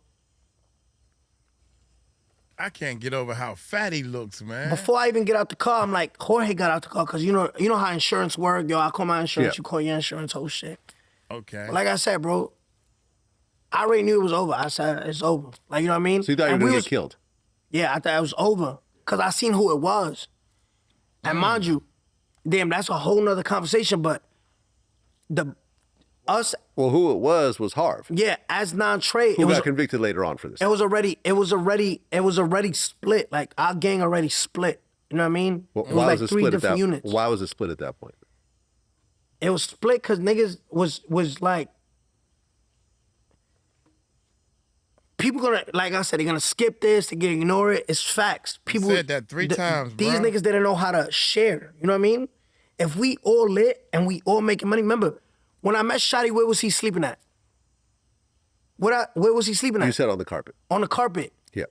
Was Shotty established? No. No? How many people you interviewed part of my case? Quite a bit. Quite a bit. Did they tell you Shotty was a millionaire? Did they tell you Shotty had a penthouse? So I leveled these niggas up. Right. But they didn't want to share. They didn't want. So a team. So they started fighting amongst each other? They started fighting amongst each other because everybody wanted to get next to me. I'm already feeding like, we a team, nigga. And I'm not using y'all. I'm going on drills with y'all, nigga. I'm lying. The facts of the case, I'm lying. Right. So Vlad, am I lying? You're not lying. I'm going on drills with these niggas and we all eating together. So Harv wasn't wearing Going on drills, what that mean? Hey, Cassandra. Going on drills? Don't forget we live, y'all. Check out our live channel. So you knew it was Harv, I said it was over. I said it's clip. Nobody was wearing a mask. Right. You get pistol whipped. And then they put you in the back of the car and they go to your house to get the rest of your jewelry? Yeah, with Sarah, yeah. With Sarah. Came back around like maybe 3 o'clock in the morning. I was up. My daughter was sleeping. His mom was in the house. And he was releasing 𝗲𝗲 the next day. He was on the laptop with the driver in the house. And he was like, I need to leave. I'm going to 𝗟𝗓𝗏𝗄's house so he can color correct the video for me. And so I'm like, all right, that's nothing out of the ordinary. He'll break night editing a video, you know, just so he can push it the next day. Like, so I'm like, at this point, I'm mad at him. So I'm not, he was in LA with some other girl. So I'm like, not really paying him mind. I'm like, whatever, leave, I don't care. And no more than like 20 minutes later, I got a call from him. I'm like, I was about to head in the shower. And he's like, oh, Sarah, where's the baby? And I found that very odd. Like, what do you mean, where's the baby? She's home. She's sleeping. You were just here. Like, you know that. So that immediately was like, what? Why are you asking about the baby? He was like, don't say nothing. Don't. Just do everything I tell you to do. So I'm like, what's going on? He was like, I want you to take the jewelry that I have downstairs on the table and wrap it the way I wrap it and put it in the bag and bring it down to me. I'm like, what's going on? He was like, don't ask me no questions. Please just do everything I tell you to do. So at this point, I'm not thinking that he's in any danger. I'm thinking that he did something or got caught up in something that he has to grab his jewelry and be out. So I take the jewelry, I wrap it up. I'm in a towel, mind you. And I go downstairs and I call him. I'm like, I'm downstairs. Where are you? And he was like, I'm pulling up right now. He hangs up the phone on me. So a car pulls up in front of our building that I don't recognize. It's not the driver's car.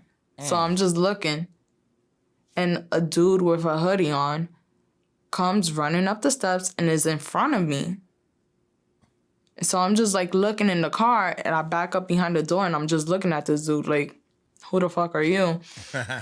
Wow. And I guess they saw that I wasn't giving the bag of jewelry to the dude. So they lowered down the window just enough so he can yell to me and like, Sarah, give the bag to him. So I'm like, all right, I heard his voice. I saw a little bit of his hair. He's telling me to give the bag to him. I'm gonna give the bag to him. So I give the bag of jewelry to the dude. He goes, runs in the passenger seat, and the car burns rubber and skirts off. So I'm like, what the fuck? So after that, I lock the doors, I run upstairs, and I'm calling him. He picks up a FaceTime call, and he's in a car, like in the back seat, and I see his eye bloody, and his face is so swollen. And I'm crying. I'm like, yo, what's going on? And someone in a car was like, oh, you want us to take you back home? And he's like, no, don't take me back home. They're trying to kill me. So I'm crying. I'm like, what are you talking about? And he hangs up the phone on me. Dang. All right. Well, you go to the house. But mind you, at trial, nobody knows this. At trial came out that Sarah texted Chanel my address. Nobody knew where I lived at. Oh, yeah, that's what I want to say. On purpose? It came out in the trial when they went through his phone. You know how the feds going through people's phone? My baby mom was the one who texted the ops my address. Oh. Okay, so you get pistol whipped. That's what I'm saying. Like, they it's take just, you. like, it's not, but I'm the bad guy. Right. Okay, so you get pistol whipped, kidnapped. They take you to the house to get the rest of your jewelry. And you basically tell her to bring down all your jewelry. And it was like $750,000 with the jewels. A lot of shit. Plus, it was like $35,000 cash.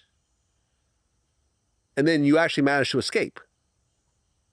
How did you manage to escape that situation? I got out the back seat. And just ran. Yeah, I just opened that shit, ran. Okay. Damn. So you just get kidnapped by people who you thought were down with you. And robbed. And almost killed. Those are my friends, you get it? Yeah. Like people that or so you think. Nah, as I know, like, you know what I mean? Well, like, your know. friends don't kidnap you. But this is what I'm saying. So did I snitch on I did some Young Thug shit, I snitched on my friends? You telling me wait, hold on, nah, hold on. You just said they're not my friends. So why am I so bashed for cooperating with people that I'm jacking, I thought they was my friends. Yeah. But that's what I'm saying. You thought they were your outside friends. looking in, you're telling me right now that he's not my friend. Of course not. So why people so mad at me for doing what I did? Right, because I remember hearing the recording, like after you ran off and after the kidnapping happened, your driver calls the police and reports what happens. Right? Hello. Buen día. Necesito que llame a la policía. Acaban de secuestrar a mi hermano. Por favor. Tengo que la línea con nosotros. Gracias. Gracias. ¿Usted se comunica únicamente en español? Sí. All right. He's on the line with us. They just kidnapped 6ix9ine. Tekashi 6ix9ine? They just kidnapped me from my car. I don't understand. What? Tekashi 6ix9ine. You know Tekashi 6ix9ine, the rapper? The singer? Yeah, they just kidnapped it. We get pulled over, right, by two guys with guns, and they just take it off from the car. You take him? Yes. Where this happen? Yes, right here, around the corner. I tried to keep going, but they when I got too close to him to take the play, the guy come on and tried to shoot me, so I backed it up and I came this way. So now this escalates the whole situation. He was already the police, but he had to document it. Right, I'm saying, no, he called it in though. Yeah. And I heard the recording. Did I call it in? No, he called it in. All right. So why am I so bashed though? Like, right. But I remember you posted a picture of you pistol whipped afterwards. You were in the hospital and so forth, but you didn't say what happened at that point. So wait, can you say that again? Because people gonna skip this shit. At that time, did I say anything? No, you didn't say anything. You just said you got pistol whipped. Well, you showed pictures of yourself. No, I just sent it because it was gonna find out. Yeah. Remember, you know my laptop was. Remember, I had the laptop. Remember, I told you I was leaving my crib to edit the video. The laptop is gone. Everything is gone. And remember, I already sent it out for draft. Remember, I needed the titles. The video's done. It just needed the titles. So Fifi is actually like a draft part of the video. People don't like facts, so it's just crazy.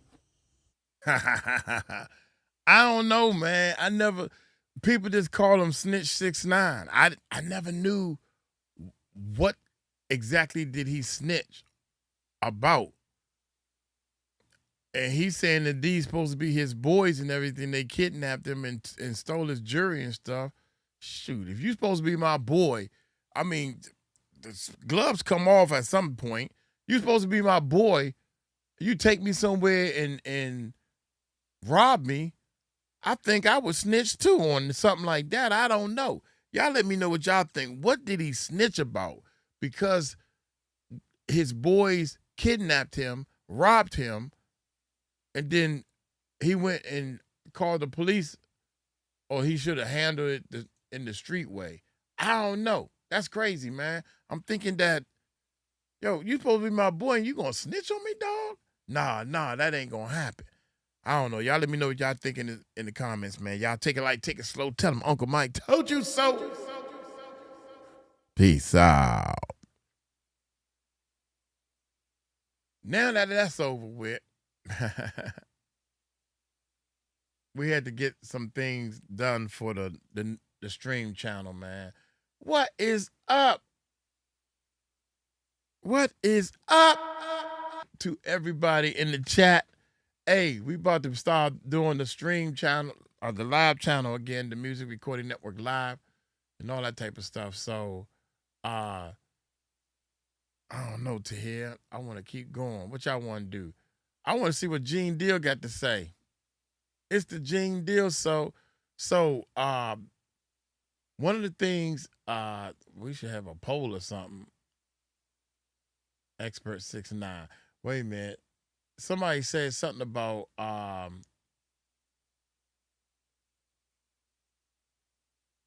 don't know why it was a DV charge. Domestic violence? Is that what DV stand for? I don't know what the DV charge was. Who said that? Jay Davis, Unique. You still in there, Jay Davis? Let me see some at Jay. Yeah. Yeah, what does DV stand for? 𝗟𝗓𝗓, my condolences to you and your family. Uh-oh, what happened? Thank you. How are you been? Oh, my aunt's daughter passed away. How old was your aunt's daughter? I'm so sorry to hear that. Wow. Oh, domestic violence. Yeah, okay. Oh, how old was she? I'm so sorry to hear that. How old was she? 𝗟𝗓𝗓, Bryant. Wow. I'm so sorry to hear that.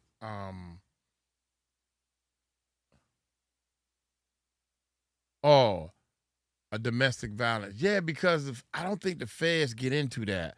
And you're right, it should have been a domestic violence, but at the same time, I'm thinking that they wasn't married, girlfriend and boyfriend. I don't think they was married or anything. So, like Ninja Jersey, okay. 29, Mike, he had a massive stroke at 29. Man, y'all gotta, I'm sorry to hear that. Y'all gotta realize, it hit me, man. When some of my friends that I went to school with and everything died, or they got killed, should I say they got killed because of something that happened, they got killed. Being in the wrong place at the wrong time, getting shot, whatever the case may be, and they gone. I'm like, dang, that's messed up. But I got a friend that's younger than me. I got a friend of mine that's younger than me who died of natural causes like a stroke. He had a heart attack. Things like that happen. When things like that happen, especially when the person is younger, that shines a different light on your life, so to speak. And that kind of changed me, man. And then a couple of my friends started having health issues, natural health issues, and passed away, things like that. And It's something missing on this thing right here. I guess that's how. No, that's how it's made. Life is short, man. Is what I'm trying to say. Life is so short. Live it to the fullest. Try your best to be nice to one another, man. If you think about God first and put God first, you don't have to worry about going to church every day and acting like quit the acting. A lot of people act. It's too much acting going on. And one of the things I have noticed a long time ago, when people want to act like they gangster, I seen one of my little cousins. He was real little. He was in his bathroom mirror. I'm like, man, what is wrong with you? Oh man, I don't know. I just want to fight somebody. So I put him in the car. We was in Atlanta. I said, you want to fight somebody? Here he goes. And I drove through some hooded areas, pulled the car over. He said, what you doing? I said, there go some people right there. Go fight them. And I got out the car and started talking loud, saying, you said you wanted to fight somebody. Go ahead. There go some people right there. And I'm winking my eye at the guys and all this type of stuff, man. Has to, yeah. So you got to be careful what you ask for, man. And if you want to act like you can fight, everybody, all men, while they growing up, go through this phase. And you got to humble yourself, man. You definitely got to humble yourself. I kind of cut the story short. So I was figuring I'm going down the wrong road. Diddy, the little bit of time that I knew Diddy and talked to Diddy and stuff, man. I mean, I didn't talk to him, but a little bit of time that I seen him, the little bit of time I had dealings with Bad Boy Record, Shy, Tanya Blunt, Stacey Lattisaw, all these people that was involved in Diddy's world. He was like a health nut. Wasn't smoking, none of that type of stuff, man. And I think that the more money you have, the more you embrace this bad boy and trickery that you've been doing for so many years, you end up believing it. First you're scared of it, then you start believing it. Next thing you know, it becomes a part of your life and you're accustomed to it and stuff. My king had 2 strokes in June 2025, but the Most High spared his life. The Most High spared his life. He lost his speech, so he goes to speech therapy 3 times a week. Oh, my God. I'm sorry to hear that, Cookie. Y'all ain't going to believe this, but Cookie kind of taught me a lesson because she left the channel, y'all. Go upstairs, Cookie.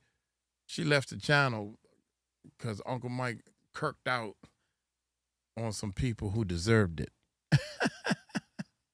I'm just going to put that out there, Cookie. She left, man, and I was hurt. I mean, she not the only one that left. A lot of people left. Who's going upstairs? Cookie. Cookie got her own bedroom upstairs.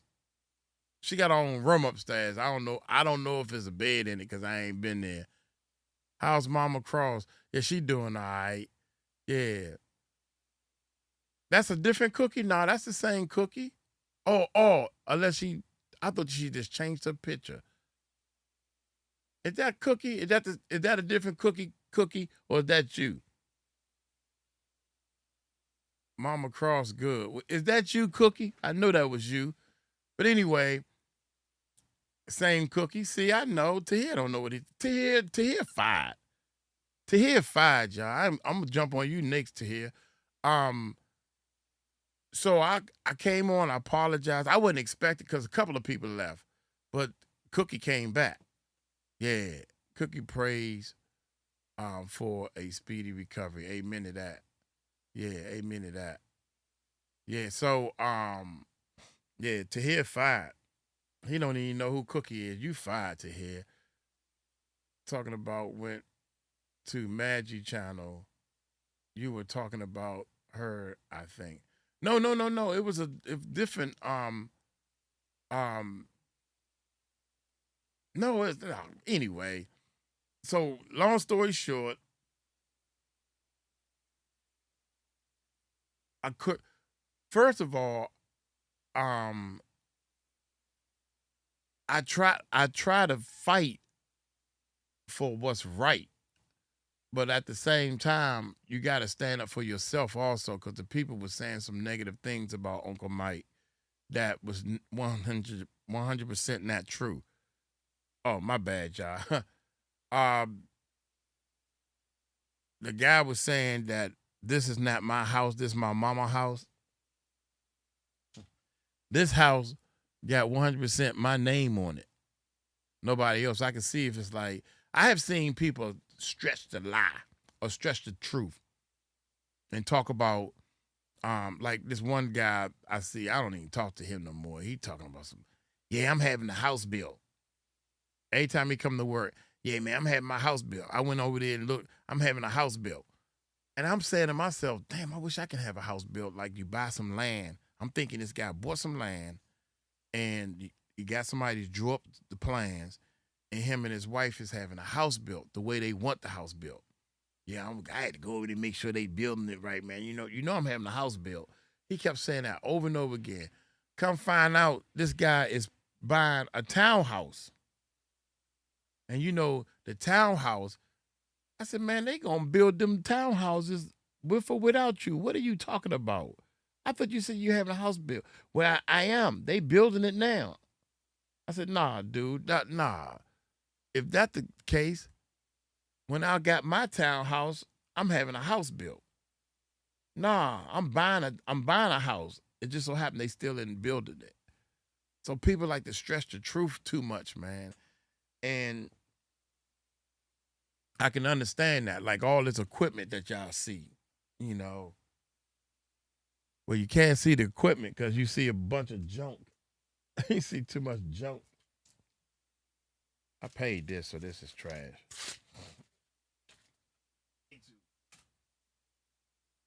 Clean up and straighten up a little. I only clean up when I know y'all can see stuff on the camera.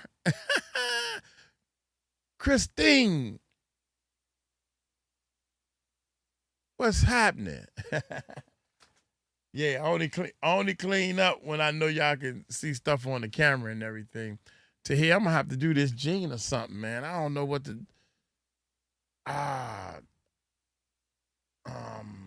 No matter what I think our stuff is going. Let's see something. I got some things I want to talk about. Not even really. I did that one.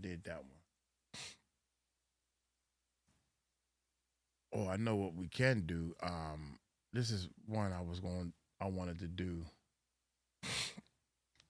This the guy Nation. What? No, this is somebody else that's doing.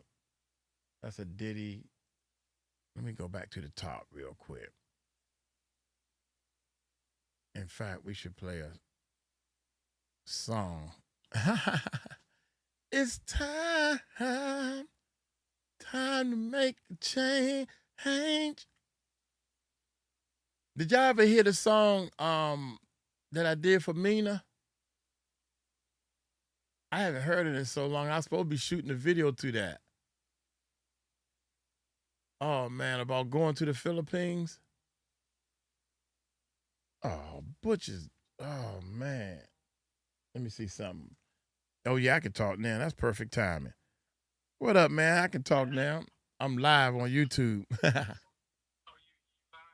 Yeah. Oh, okay, man. I'll holler at you. All right, what you doing? You good? Yeah. I needed to talk to you about when you get done. Okay. All right. Okay. All right, later. It's time. Oh, somebody said yes. Network Live. Let's do this real quick. Let's do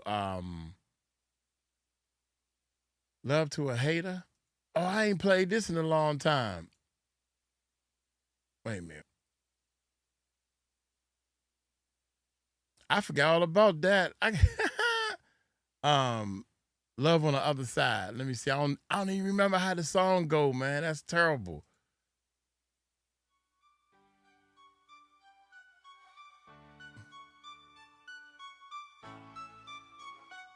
I took a flight, crossed the globe, seeking love so deep. Landed in the Philippines, dreams in my sleep. Met a girl, thought she was the one, felt so right. Brought her back to the stage, thought I saw the light. But the fit wasn't perfect, she wasn't my dream. In the haze of my mind, things weren't what they seemed. Back home, heart aching, something felt wrong. Realized too late that she wasn't my song. But my true love's waiting, oceans apart. Her patience and faith holding strong in her heart, we share a bond.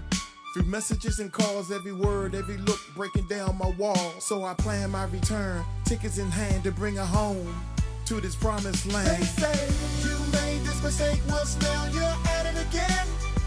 What I say, true love's worth the sacrifice. We're both on a mission to prove what love's about. We'll show the world there's no doubt. People talking, whispering, he's at it again. But they don't know the depth of the love we pin. She's my moon, my stars, my guiding light. Through the darkest of time, she makes it right. Her patience is a virtue, her love so pure. Through the miles and the trial, our heart adore. Every text, every call, fuse our desire. In her arms, I find warmth, she's my fire. So I'm packing my bags, ready to fly. To hold her close, beneath the same skies in her eyes. I see the future so bright, together we'll shine. Love's guiding light from Manila to DC. Our journey will start, hand in hand, forever, never depart. They say, you made this mistake once, now you're at it again. Well, I say, true love's worth the sacrifice. We're both on a mission to prove what love's about. We'll show the world there's no doubt. I hear the doubters, the naysayers loud, but our love is strong. We make them proud. Her letters, her words keep me alive. For her, across the world I slide. I dream of the day we finally unite. No more lonely nights, everything feels right. I bring her home where she belongs. Together we'll face life rights and wrongs. Our love's a story written in the stars. No matter the distance, no matter how far. So I'm on this mission, heart open wide, to prove our love, nothing to hide. For true love's worth every tear, every flight. Together forever in love's pure light. They say you made this mistake once, now you're at it again. Well, I say true love's worth the sacrifice. We're both on a mission to prove what love's about. We'll show the world there's no doubt. We'll show the world there's no doubt. There's no doubt. There's no doubt.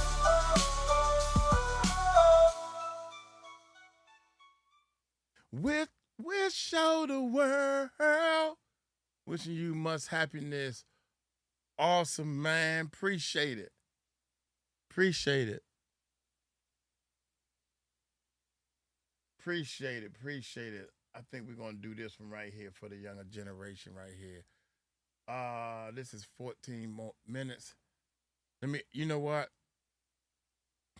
I'm going to play one more because I'm going to play one with this, but I got to go to the bathroom. Family story. Oh, man, look at this.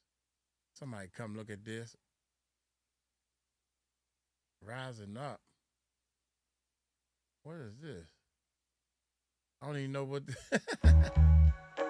Oh, this the very first song I ever did, and I did the lyrics at work. Start a flow, gotta go, gotta get dough. Everybody proud of me, now watch me grow.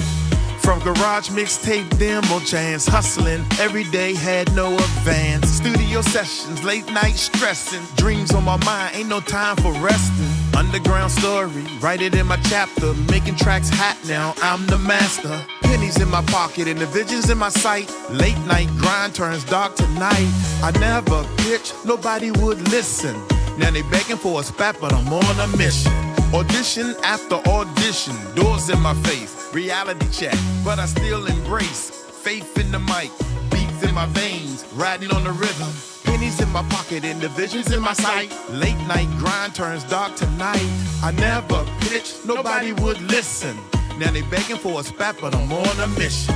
Audition after audition, doors in my face, reality check, but I still embrace faith in the mic, beats in my veins, riding on the rhythm. Came from nothing, now I'm frontin'. Music biz climb non-stop running. Big dreams, big schemes, ain't no bluffing. A mic in my hand, all or nothing. Paying dues, walking in these shoes. Uphill struggle, ain't trying to lose. Now I see the clues, top floor views. Earning respect in this game I choose. Voicemails ignored, haters on blast. Took every chance, made them think fast. Record labels now checking my style. Going worldwide from my hometown. I follow my heart, let the beats guide. I used to ride the bus, now a chauffeur ride. In come the paper, the deals wasn't flying. This is my journey, and it's all mine. Came from nothing, now I'm frontin'. Music biz climb non-stop running. Big dreams, big schemes, ain't no bluffing. A mic in my hand, all or nothing. Paying dues, walking in these shoes. Uphill struggle, ain't trying to lose. Now I see the clues, top floor views. Earning respect, in this game I choose. Hey, I need to play that one more often. What y'all think? I should let these Bammers know. Never pitch, because nobody would listen. Let me go to the bathroom, man. I don't never want to go to the bathroom. God, dog. Hold on for a minute, y'all. I'm scared to play one. That one's supposed to be playing the rock beat. Is this the... Oh, I ain't dropped that one, so. Did y'all hear this one about puffy kids? Yeah.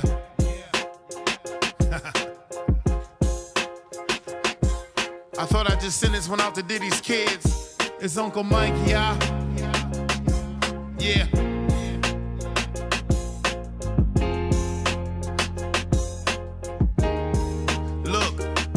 They say the apple don't fall far from the tree. Then the sun's in the light where the cameras be. Puff built an empire off of hustle and fame. Then the boys in the court trying to clear their name. Media buzzing, got the headlines lit.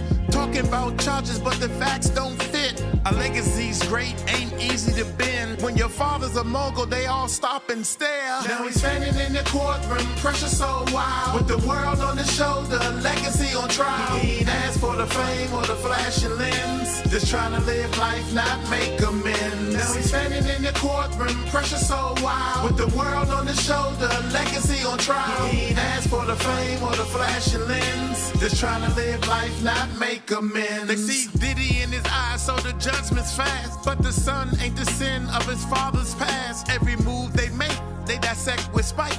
Forget he's still young, trying to find what's right. Whispers in the crowd, they talk like they know, but ain't been in the shoes or walked through the snow. Social media courtroom is useless feed. Facts take a back seat when clicks gonna lead. Now he's standing in the courtroom, pressure so wild. With the world on his shoulder, legacy on trial. He ain't asked for the fame or the flashing lens. Just trying to live life, not make amends. Now he's standing in the courtroom, pressure so wild. With the world on his shoulder, legacy on trial. He ain't asked for the fame or the flashing lens. Just trying to live life, not make amends. The truth's gonna rise and the lies don't win. But karma got a timing and it don't pretend. If you're guilty, let justice take control. If he innocent, let him walk out whole. So before you throw shade or feed that flame, remember every man got his own damn name. Not just the son of a star or a hip-hop king. He's a man with a voice, let the gavel ring. Let's rap.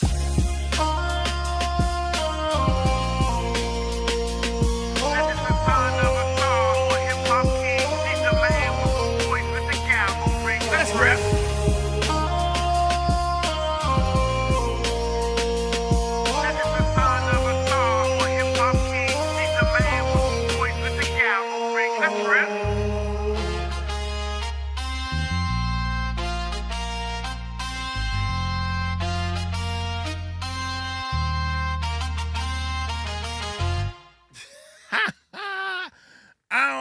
man. Oh my gracious. Y'all know I want to do that. Oh, you know what? We're gonna do this one. This is my hype one right here. I shouldn't even be playing that one. Should I play that one? I don't know which one to play, y'all. Should I play that one? Or should I go with this one? This for the younger generation, so we're gonna go with this one right here. This is the same one y'all just heard. Don't forget we live, y'all. What up, YouTube? Check this out. Yeah. Yeah. I thought I'd just send this one out to Diddy's kids. It's Uncle Mike, y'all. Yeah.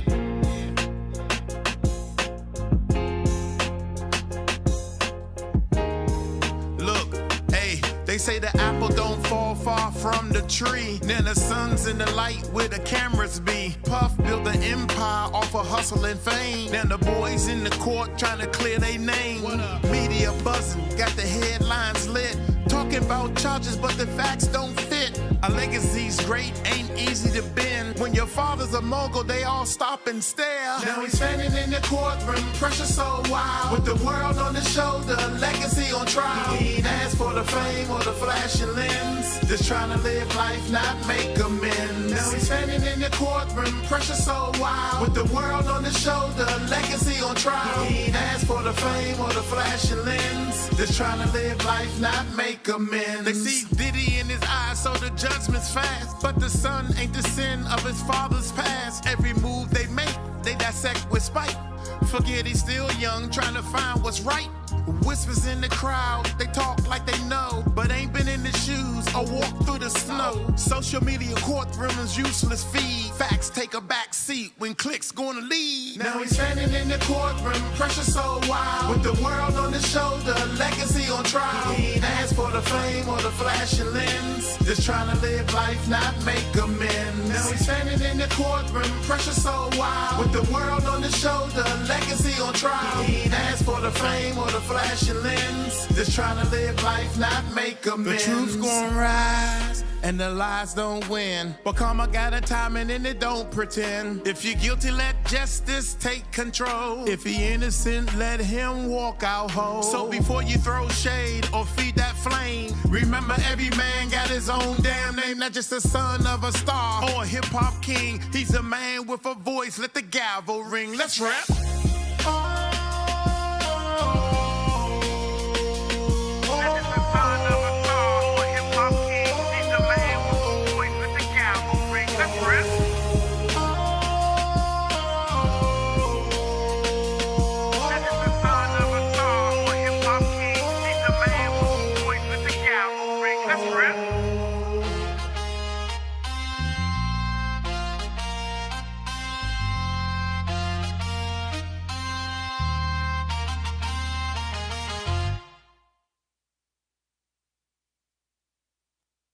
That goes out to everybody who thought that Uncle Mike ain't knew what he was doing up in this studio. That one goes out to them. Mixed, mastered, produced, did the beat, everything from Uncle Mike. You better stop. I try to tell him when you know how people be like, nah, I come way the hell up here and cut them way around this way when I shut people up.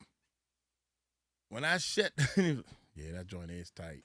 No, I got another one too. You want to hear another one? Maybe we should play one at the end. You want to hear another one? Yeah, I'm a producer, baby. I thought I told y'all that. Anyway, check it out, man. I am highly disappointed. My skills, I learned my skills by listening to Bad Boy's music. I learned my skills by listening to any type of rap or hip hop and all that stuff. Rest in peace to Big L. The beats I was trying to make, how they get the sound to sound like that? My beats and all that type of stuff, man. So yeah, most definitely. Look here. Y'all hit that subscribe button, hit that bell. This is the stream channel, man. We rocking 3 or 4 different channels, man. We in it, Uncle Mike in it to win it. I'm in it to win it, man. Corrupt judge violates Diddy with insane prison sentence. Wow. I want to know in the comments, man, I want to know how many people think that Diddy should have got more time or they should have got less time. I would love to know that.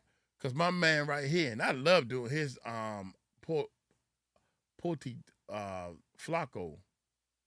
Flacco? I don't even know how to pronounce his name, man. I'm sorry. I apologize. But anyway, long story short, good dude and everything, man. One of the things we got to learn in this world is we got to learn how to agree to disagree, so to speak. Does that make sense? I don't know where to sit at, y'all, because our live channel is on. Don't forget. Hey, y'all go to the Music Recording Network Live. Y'all hit that subscribe button, hit that This bell. radical judge Let's just check it out. Check it out. This radical judge just officially sentenced Diddy to 50 months in jail for Mann Act violations. 50 months, 4 years and 2 months. And his reasoning why is BS. We should all be pissed off and angry at what we just witnessed in his courtroom today. And if you weren't there, or if you was at work and didn't have time to read up on what happened or how Diddy rights were violated, lucky for you, I sat through everything. I watched every update since about 9 a.m. this morning. This is the sentencing table the judge is supposed to use to figure. So reason why I'm doing this video, because I want everybody, all the survivors, everybody who's hurt and wish that Diddy got more time. You know, I wish Diddy got more time too, to be honest, for what he did to Cassie. That video by itself is 5 years. That's it. And then you done did something to the cook. The lady cook your food. You don't want to hurt her. Oh my God, I can see now she throwing poison all up in. Here, Diddy, I made a special plate for you. Lick it all up real good. Like that girl, eat my, anyway. Remember, you just ate my, she made a pie using her. Ooh, I couldn't do that. Y'all know The Help. The name of the movie was The Help. Yeah, some type of slavery movie. But anyway, I wanted to look at this chart right here. Criminal history category and all this type of stuff. Of offense level. A, B, Z. Maybe he gonna break it down because I don't know what the hell. Only thing I know is I go by my heart how much time Diddy should have gotten or whatever. Just witnessed in his courtroom today. Here we go. And if you weren't there, or if you was at work and didn't have time to read up on what happened or how Diddy rights were violated, lucky for you, I sat through everything. I watched every update since about 9 a.m. this morning. Okay, let's see what he's This gonna is the leave sentencing out. table the judge is supposed to use to figure out what's going to be the range of sentence. Diddy falls in Zone B and Zone C due to his conviction of the Mann Act, which is, bruh, he transported people to engage in prostitution. Now, because Diddy, this is his first conviction, is supposed to fall in the 4 to 10 months or maximum 8 to 14 months. It's unprecedented for somebody to get anywhere near 5 years or 4 years in jail for a Mann Act violation. But this is where you begin to see the devil at work here. Nope. Where you begin to see this judge is a radical judge. Nope. He has it out for Diddy. It's unprecedented. Nope. Because the judge looked Diddy in his eyes, looked his attorneys in his eyes in court, and he said, listen, I know he was acquitted of all the other stuff that will require a harsher sentence, but I'm still going to consider those other stuff as well when I sentence him. Yep. So I'm not just sentencing him for stuff the jury decided, but yeah, I did my homework. I have the legal backing and a legal basis to sentence him for stuff that I heard in court that he was acquitted of. Mm-hmm. The state attorneys kept asking the judge to consider the beatings the women went through, how they was forced to do this, how they were coerced to do this, how this ruined their life. Diddy attorneys objected and said, hold on. Diddy was found not guilty. He was acquitted of trafficking these women. He was acquitted of engaging in anything that required force or coercion. Okay. The literal charge was trafficking by force or coercion. Diddy was found not guilty. Why do y'all keep saying these women were forced or coerced to do these things by Diddy? He was acquitted of this. He was found guilty of transporting people to engage in prostitution. The jury ruled that what those women did was consensual. So all the other stuff that he was acquitted for, that should have no play in what sentence he gets. The judge said, listen, you are wrong, Diddy attorneys. The judge says, now, as to the objections, the defense says acquitted conduct cannot be considered. There is no guidance from any court on this. We don't know what the jury was thinking. That means, hey, the jury acquitted him of trafficking, but they could have still thought that he coerced or forced these women to travel for prostitution. We don't know what they were thinking. But I still have to use my eyes and what I seen in his courtroom and what I heard in his courtroom. Even if the jury acquitted him of certain things, I still heard it so I could use it in my sentencing guidelines and I could consider it when I sentence him. The judge will state that it's overlapping conduct, so the force, coercion, or abuse that Jane Doe and Cassie testified that they received at the hands of Diddy, that could also apply to other charges. Those conduct work their way into other charges. However, the difference between trafficking and transportation for prostitution is literally force and coercion. The minute you start considering force and coercion into that conduct, it becomes trafficking. It's no longer transportation. Transportation means all he did was transport them to do these things. Force and coercion and transporting is trafficking, which is why I don't understand why he would consider this, right? And he will say it only applies or it only impacts the advisory guidelines range. So he officially rules that acquitted conduct, again, acquitted conduct can be considered.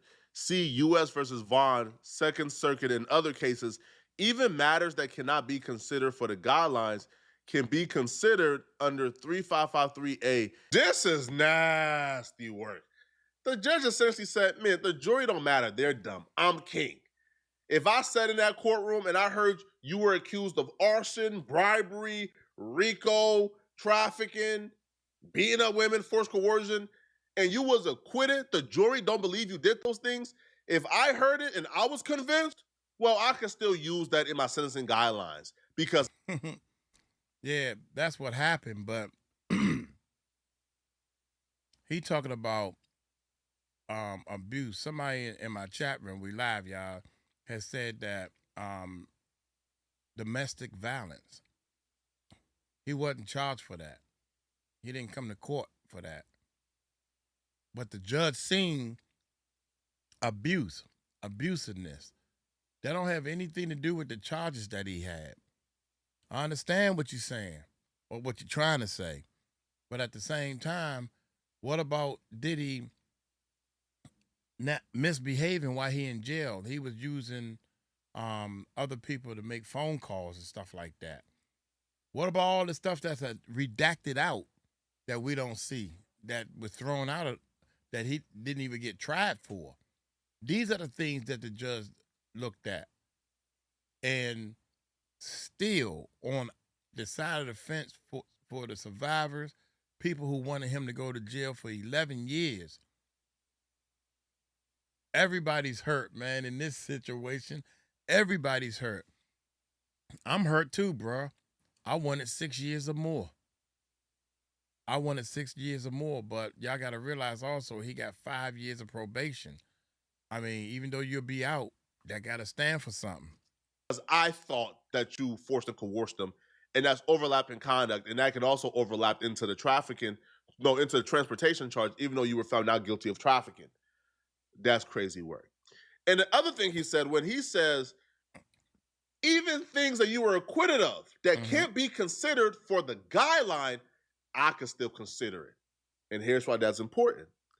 Diddy's sentencing guidelines in court is he had 0 victims because he didn't force or coerce anybody to do anything. He had 0 victims. He had no prior convictions. And it's like a level 12 offense.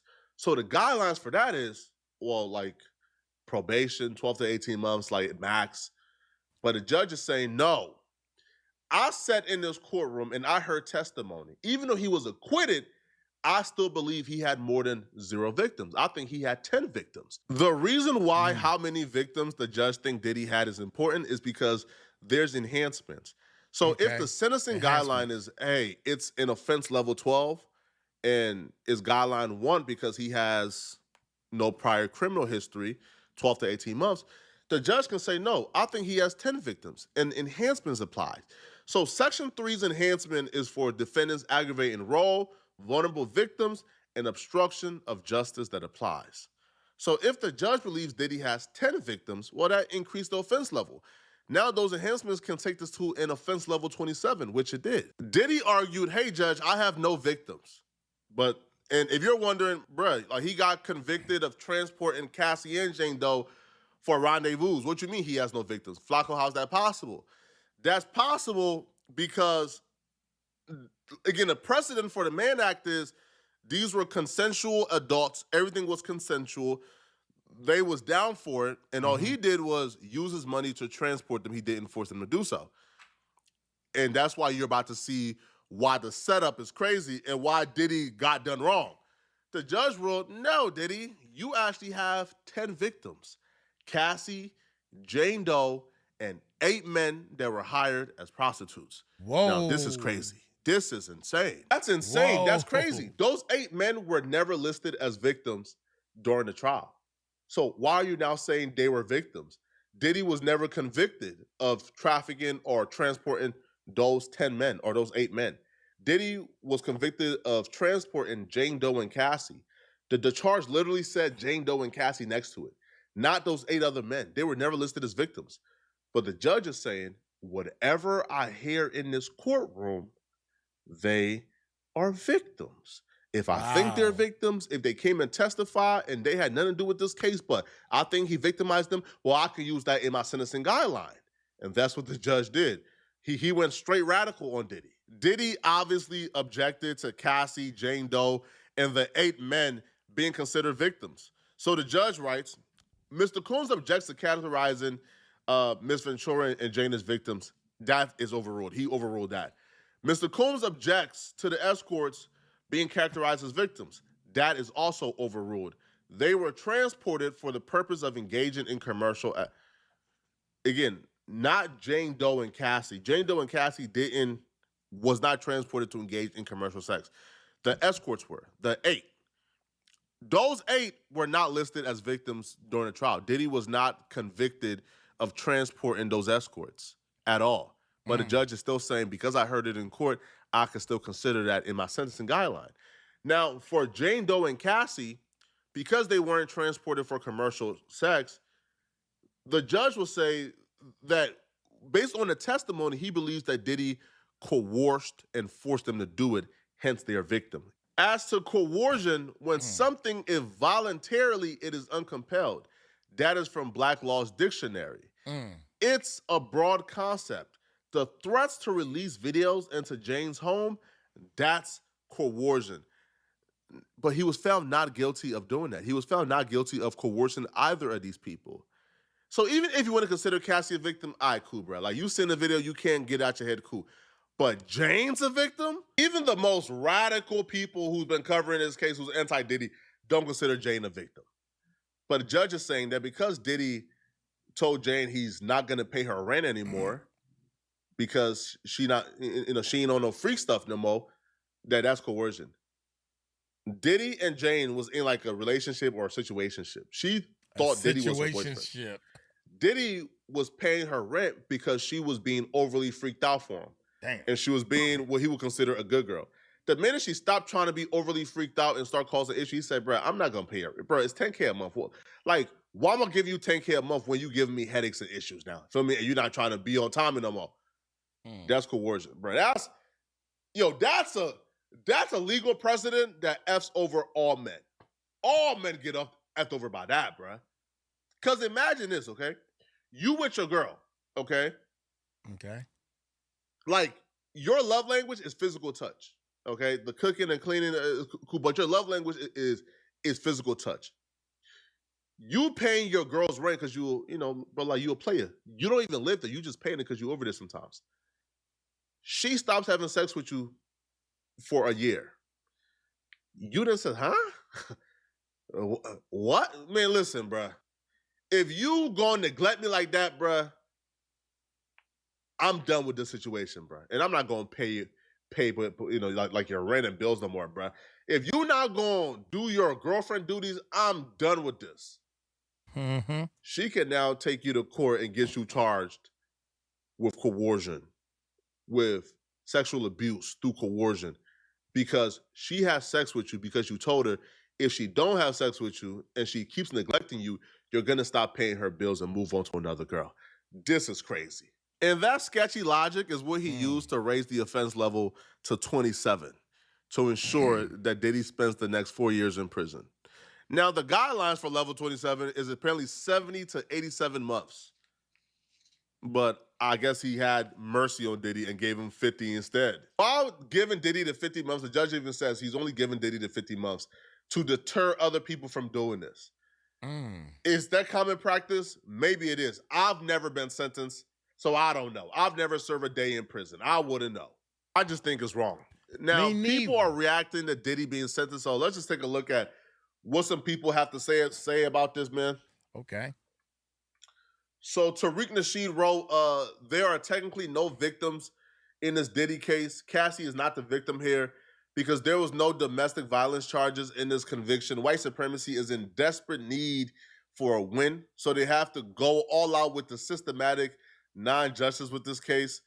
Tariq Nasheed would also blame the immigrants on top of white supremacy, claiming the judge was, I'm not sure if this word here is allowed on YouTube, but yeah, that means immigrant.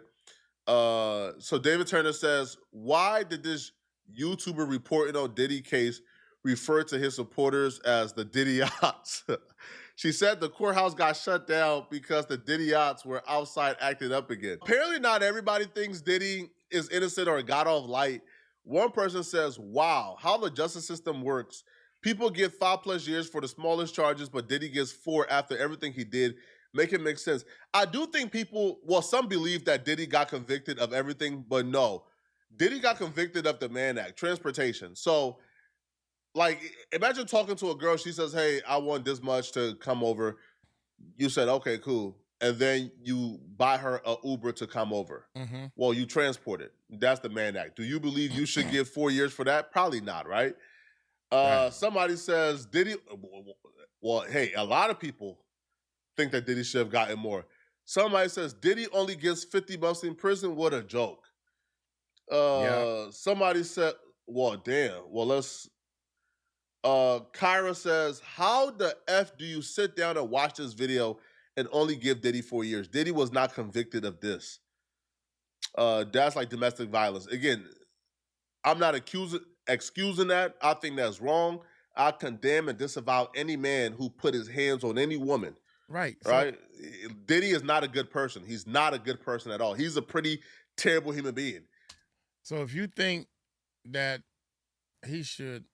something should happen to him because of that, well, he got it covered up a little bit. What should happen? He wasn't charged for that. That didn't even come up. This just came up in the court to show how abusive he was, right? So, he wasn't charged for that. So what should happen? You should sweep it under the rug? This is what the problem is. I understand if you got to show step by step what my reason is. If I was the judge, Diddy better be lucky I wasn't the judge. I don't care about no, appealing and everything. You're going to stay in jail for a little while, bruh. Because we got proof. And then you admit it. And you've been in this courtroom the whole time, you and your lawyers trying to wiggle your way out of this. Now that we at the end of this circus, you finally want to sit here and try to say, oh, I'm sorry, I got my family, they want me to come home. The whole time you've been I've been sitting right here, bruh. That's what the judge said. I've been sitting right here. So my question is, what should happen to him because of him abusing the cook? Even the makeup artist. Everybody's scared around him. Man, come on, dog. Somebody said, well, damn. Well, let's... And you're going to say he a bad Kyra person. says, how the F do you sit down and watch this video and only give Diddy 4 years? Diddy was not convicted of this. He wasn't. That's like domestic violence. Should've Again, been. I'm not excusing excusing that. I think that's wrong. I condemn and disavow any man who put his hands on any woman, right? Diddy is not a good person. He's not a good person at all. He's a pretty terrible human being. But the rights of terrible human beings matters too. And if we're looking at just what he was convicted of, this is a gross injustice. Somebody says this type of performance, Diddy lawyer, had to put in. Yeah. Somebody says Diddy only locked up for 4 years when he has terrorized women for 30 literal years. Centuries as an abuser and a rapist. He was not convicted of raping. Man, listen, man, people, apparently I stand alone. Nobody seems to believe or go with what I'm saying, okay? But y'all let me know in the comment section, what do you guys believe, man? Do y'all think 4 years is enough for Diddy? Do y'all think 4 years is too much? Let me know in the comment section. And I don't think Diddy should have got more. That's what I think. I think Diddy should have got way more. You know, that's just me. So what's poppin', y'all? Welcome back to I Do It Myself. I am Wayno. I hope y'all having a good weekend so far. If you like what it is I do over here, though, hit 2. So the reason why I felt like that applies so much to Diddy is because he has gone through a public lynching. He has gone through, the court of public opinion before he even got to the court of law. There was a lot of assumptions. There was a lot of things that people were guessing and hoping and wishing. And the bottom line out of everything was, here's a person who had a lot of access and had a lot of power. There you go. And that power possibly made him think like he was a god. There's no man but God. So throughout that, he lost his way. Now, I want to play this video, regarding his letter that he sent the judge, and then we're going to come back and talk a little bit more. Diddy has wrote a letter to the judge for his sentencing hearing tomorrow. Dear Judge 𝗟𝗓𝗡, I hope this letter finds you well and in good health and spirits. Thank you for the opportunity to express my thoughts to you. First and foremost, I want to apologize and say how sincerely sorry I am for all of the hurt and pain that I have caused others by my conduct. I take full responsibility and accountability for my past wrongs. This has been the hardest 2 years of my life, and I have no one to blame for my current reality and situations but myself. In my life, I have made many mistakes, but I am no longer running from them. I am so sorry for the hurt that I have caused, but I understand that those are mere words. I'm sorry will never be good enough, as those words alone cannot erase the pain from the past. Over the past 13 months, I have had to look in the mirror like never before. My pain became my teacher. My sadness was my motivator. I have to admit my downfall was rooted in my selfishness. Seeing an image of me assaulting Cassie play over and over in my head daily. I literally lost my mind. I was dead wrong for putting my hands on the woman that I loved. I'm sorry for that, and I always will be. My domestic violence will always be a heavy burden that I will have to carry forever. The remorse, the sorrow, the regret, the disappointment, the shame. I honestly feel sorry for something that I couldn't forgive someone else for, if they put their hands on one of my daughters. This is why it's so hard for me to forgive myself. It's like a deep wound that leaves an ugly scar. Your Honor, I thought I was providing for Jane concerning her and her child, but after hearing her testimony, I realized that I hurt her, and for this I am deeply sorry. Lost my way. I got lost in my journey, lost in the substances and the excess. My downfall was rooted in my selfishness. I have been humbled and broken to my core. Jail is designed to break you mentally, physically, and spiritually. Over the past year, there have been so many times that I have wanted to give up. There have been some days that I thought I would be better off gone. The old me passed away in jail, and a new version of me was reborn. Prison will change you, or it will unalive you, and I choose to live. Every day since my incarceration... Now, Diddy and his team, they did everything they possibly could to get him out of this situation fully. They was pushing for, the 14 months to be time served and him to be let out. But the judge had different things on his mind. Now, it was said that prosecutors was pushing for a minimum of 11 years. A minimum of 11 years. It was reports I was seeing that while the judge was talking, everybody in the room felt like there would be no remorse for Diddy and that he was going to get hit with a hefty sentence. You know what I mean? That he was going to get hit with something heavy and all of that. Me personally, he's done a lot of horrible things. A lot of horrible things. A lot of people are gonna argue that, the things that he did wasn't that serious, but then we also have to take into account to how it makes these people feel on a daily, whether they participated or not, right? Let's keep it 1,000. Okay. All right, let's see. I was going to go with Joe Biden, but I mean, Joe Button. Let's see. God dang. What's happening, everybody? Welcome to the channel. Thank My you for man. tuning in. If you've never been here He before, popping open a hit the Diet Coke. subscribe button, hit the notification bell, hit the Okay. thumbs up, and check out plenty of the videos that I. Okay, here we go. He was sentenced to 4 years. Okay, everybody knows. Paid between 5 and 50. Protect other wealthy, powerful, minimal rights that you're entitled to as a prisoner. If they deny you those rights, you can pick up the phone and call a very powerful attorney who will make waves. The average prisoner doesn't have the ability to do that. Okay. The average prisoner doesn't have the money to do that. The average prisoner doesn't have several lawyers waiting on their, And so if he didn't have all this green, if he didn't have all this money, he wouldn't have even been able to fight the case as he did. So out of the 4 years, as I said, he'll have about 2 more years, 2.5 more years to serve. I know many people think that the sentence was too lenient. Some people think it was too harsh. But let me reiterate what I said in one of the other videos because it's important, right? There were no minors involved in this case. That's the Bullshit, bullshit, bullshit, bullshit. first thing to pay attention to. It was minors in the paperwork. I think it said victim 2 was a minor. Minor 2. Victim 2, minor 2. Oh man, I can't find it. It was redacted. It was all redacted out. So it was minors. No minors involved in this case. It was, man. There was speculation on the internet that P. Diddy did something to Usher. There was something that he did something to Justin Bieber.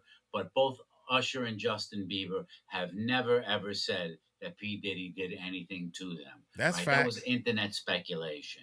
There was also no accusation of P. Diddy doing anything to any other minors, right? So he's not. That's bull.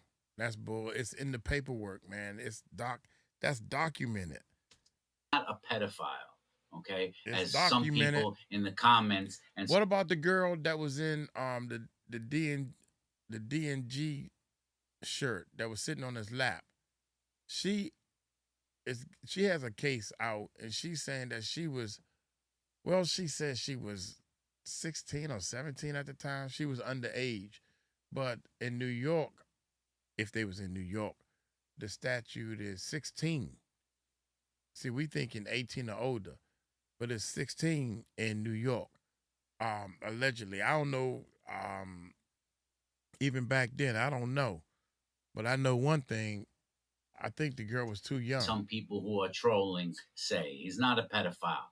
I'm not sticking up for the man, right? Yes, you not are. at all. Yes, you I are. deal with facts. The fact is you ain't do your homework, bruh. That's what the fact is. Because I got two for you right there. The lady that's in the daggone picture with the D&G shirt on, boom, underage. And also it's some paperwork saying, and they got court papers filed about the 13-year-old with the soda. Critical thinker, and I look at everything from different angles.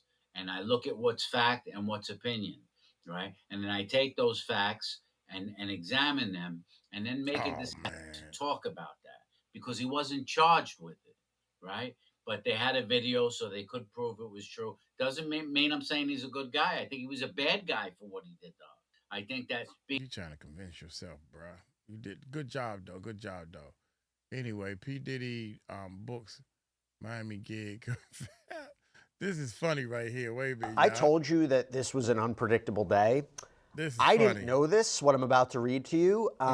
So Prosecutor Slavic and Sierra, I didn't hear this, maybe you did, just said Mr. Combs has booked speaking engagements for Miami for next week. Oh, my God. That is the height of hubris. He did this for 15 years. He was responsible for transporting many escorts. That's a lot of freak-offs and a lot of hotel nights. He knew it was illegal. I didn't know that, Sierra, because that would signify he thinks he's getting out. If that's true. I did not know this either, Jesse. I mean, I'm very shocked about all of this. And I guess as you're going through, I'm reading this update in the same time that you are. Yeah, it and is. I'm thinking the math isn't quite mathing for me, though, because if he was arrested on September 16th of last year, it's early October, we aren't quite at the 13-month threshold, and his team is asking for 14 months. So then if they're asking for the 14 months, it doesn't make sense if he was to book this in Miami for next week. Is that showing that he's very confident he's going to get out even in less than that 14 months? I mean, I'm shocked by this news. I'm curious what the defense's response to that will be, that allegation. One more thing, Sierra. We have a poll up that says, do you think Diddy will speak publicly after sentencing? So that's assuming, of course, that he gets time served and is let out immediately, which we don't believe is going to happen because he still has to be processed from the MDC. But the poll says 38% say yes through a lawyer, 32% say yes immediately, 30% say no. The question I have to you is, have you heard anything about what we can expect post-sentencing? What the scene is going to be like afterwards? Do we know if there's going to be any press conferences from either attorneys, prosecutors, defense attorneys, victims, anybody? Is there anything set up outside the courthouse for that? Well, we already know that he actually spoke and everything. So it's crazy, man, because this world is definitely letting you know that we're not satisfied with our court system. There is so many people. It should be a majority rule type of thing, because all the people I have ran across is saying that he should have gotten more time. I feel as though he should have gotten more time. Tisha Tells, who've been covering everything, feel as though Diddy should have gotten more time. I think Cassie and all the people that's been abused by Diddy, the cook, I feel so sorry for the cook. The lady that's keep crying that has the female lawyer, I know she feels as though Diddy should have gotten more time. So it ain't no doubt in my mind. But you got these rules and regulations in the court system that says, well, you seen the guy put up the chart and all that bull. God dang, man, what this chart got to do with whatever? You look, every case is a little different. Diddy should have gotten more time. I don't care what anybody say. But I'm hoping and praying that this chess game that they playing, the feds are going to come back with more stuff. The Lil Rod case is about to happen. The other girl case. It's the evidence. It's a shame that you can't move forward because it's not enough evidence and all that good stuff. So it ain't like you can hold a camera and say, while I'm being robbed, can I film this? So, because I'm going to need evidence that you did it. You can't, it's no such thing as it happening or being down like that. So it's difficult to prove in court of law, man. And it's a shame how the whole law system is almost set up for the bad people to get away. They got to prove that these people did it. Shoot, I'm going to get on up out of here. That's what I'm going to do. Hey, y'all take it light, take it slow. Tell them Uncle Mike told you so. Peace out. Man, stop recording.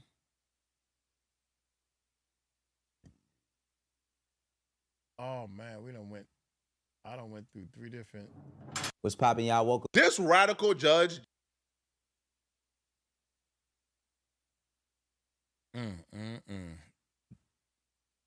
What y'all think? Y'all doing all right?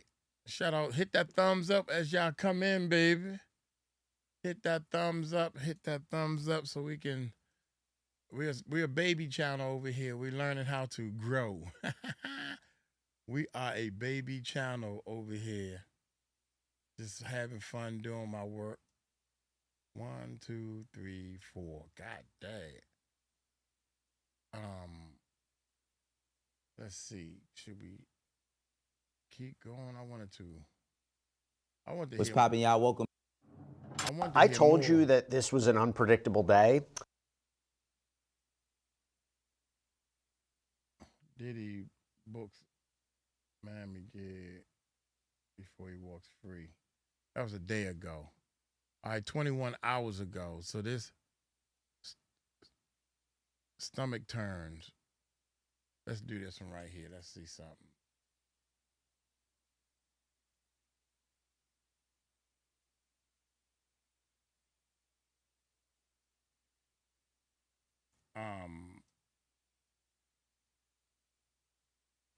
We did the Puffy song. What is up, YouTube? How y'all doing? Yeah. I gotta hype it up a little bit, man. Let's check this one out right here. Y'all know what time it is? 50 months. Diddy got 50 months. Hey, I can't believe Diddy locked in a cell. Tunnels under his house and he can't make bail. Neighbors scared stiff, won't retrieve they ball. If it bounce over Diddy gate, they don't call. Ain't no doorbell ringing, ain't no fence climbing. They say the devil dance quiet when the stars are lining. Talk in the street about basements with scream, where the silence too loud and the truth still bleed. Lawyer walks off, said the case too thick. Even his mama on IV drip. Sick, trying to detox demon while praying on lies. But you can't cleanse blood when it drips from the sky. Lawyers will argue today that Sean Combs deserves some special treatment. They're hoping to get him out from behind bars as quickly as possible. This morning, the case against Sean Combs returns to court following the split verdict. I can't believe I saw the twins in the pews. Eyes wide shut, trying to dodge daddy's snooze. Courtroom silence when they walking slow. I felt the shame hit the floor like a soul on the go. They say he comfy now.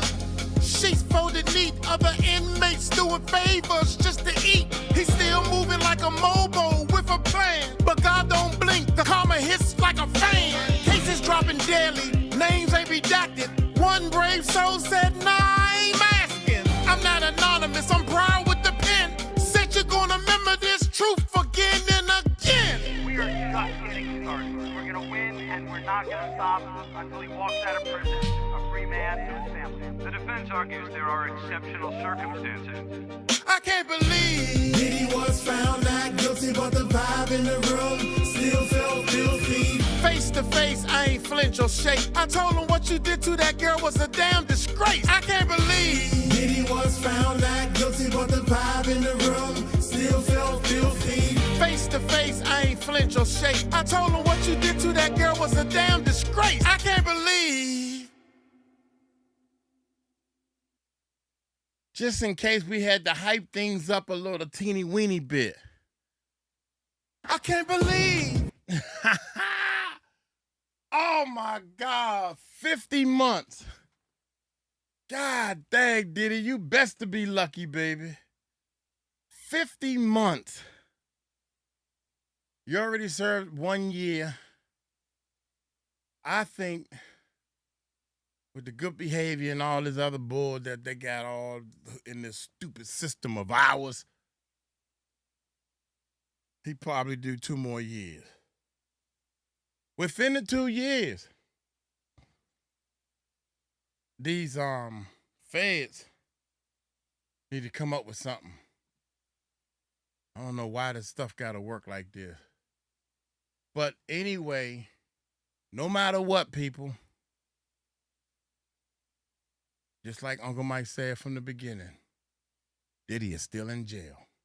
Y'all can do all this talking and, oh, they done did him wrong and yay, oh man, Diddy, all the Diddy lovers, all the judges and the lawyers, all the lawyers he have. Today and tomorrow, Diddy is still in jail, period. Y'all can do all, I ain't got time for all this garbage.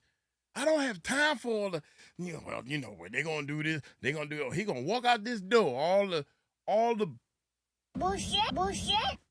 all that stuff. I ain't got time for it, dog. He's still in jail, period. You can call it whatever you want. 4 years, that wasn't enough.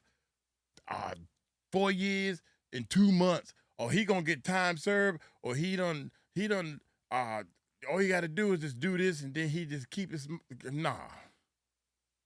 I think, and I'm just thinking, I think Diddy probably promised some people. I heard, and there's so many grapevines, it's ridiculous.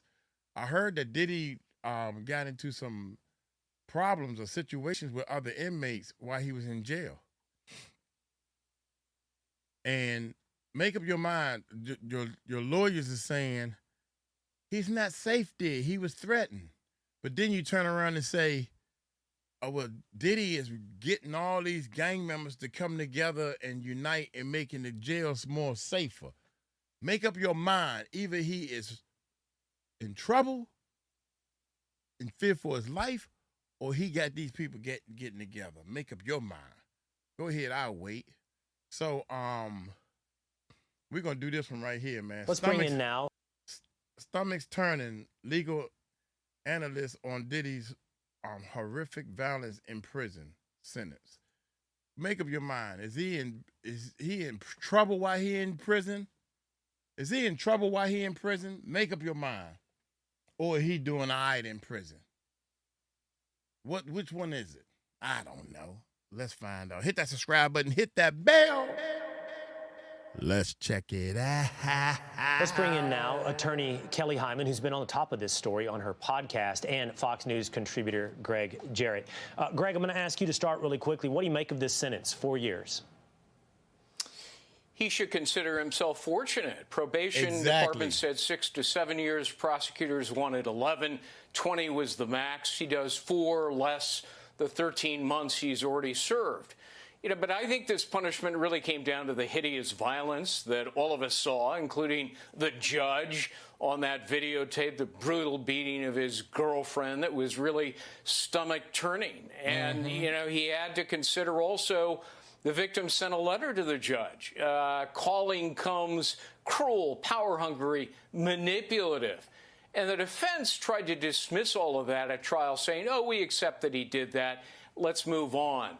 But that had a searing effect on the case, on the judge at sentencing, as did the testimony from several women who recounted with tears how Combs beat, threatened, sexually assaulted, blackmailed them.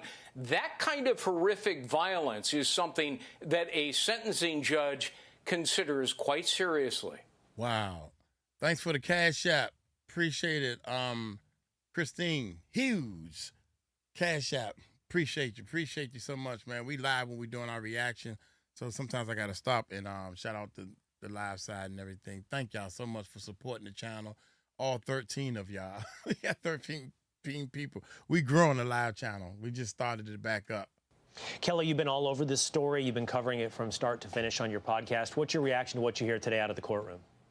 Does the punishment fit the crime? A lot of legal scholars thought that Diddy was going to go to jail between 5 and 7 years. Okay. But Diddy was asking for basically being let out. We have to remember that Diddy scheduled an appearance next week in Miami as well. Now, when we look at the victims of these cases, we look at Cassie Ventura, who wrote an impact statement of how her life has been affected by this and how she lives in fear and how she is worried that if Diddy gets out, that he is going to come after her. So, Greg, back to the legal side for just a moment. Anybody watching can see at the bottom of the screen, he's got 4 years, 2 months in prison. This is a federal court. This is a federal sentence. As opposed to many state-level sentences, we can expect he'll serve that entire 4 years and 2 months. Correct, Greg? Yeah, well, you're right. In the federal system, generally speaking, you do nearly all of it. You can get time off with good service, and he does get credit for the time he's already served. So, minus a year plus a month on 4 years and 2 months, as I say, he should be thankful that he didn't get the 6 or 7 that probation department wanted, or the 11 he's that very lucky. The prosecutors wanted. And I agree, it did not help that Combs allegedly booked this Miami speaking gig next week, which prosecutors today in court called the height of hubris. He was already, packing his bags, putting on his best outfit and ready to be released. Ain't going to happen. Speaking of that, Kelly, again, as you've been covering this case all over your podcast, what do you make of the behavior of Diddy in and out of the courtroom? You think there, as was discussed just a moment ago, any remorse? Do you find any of that genuine?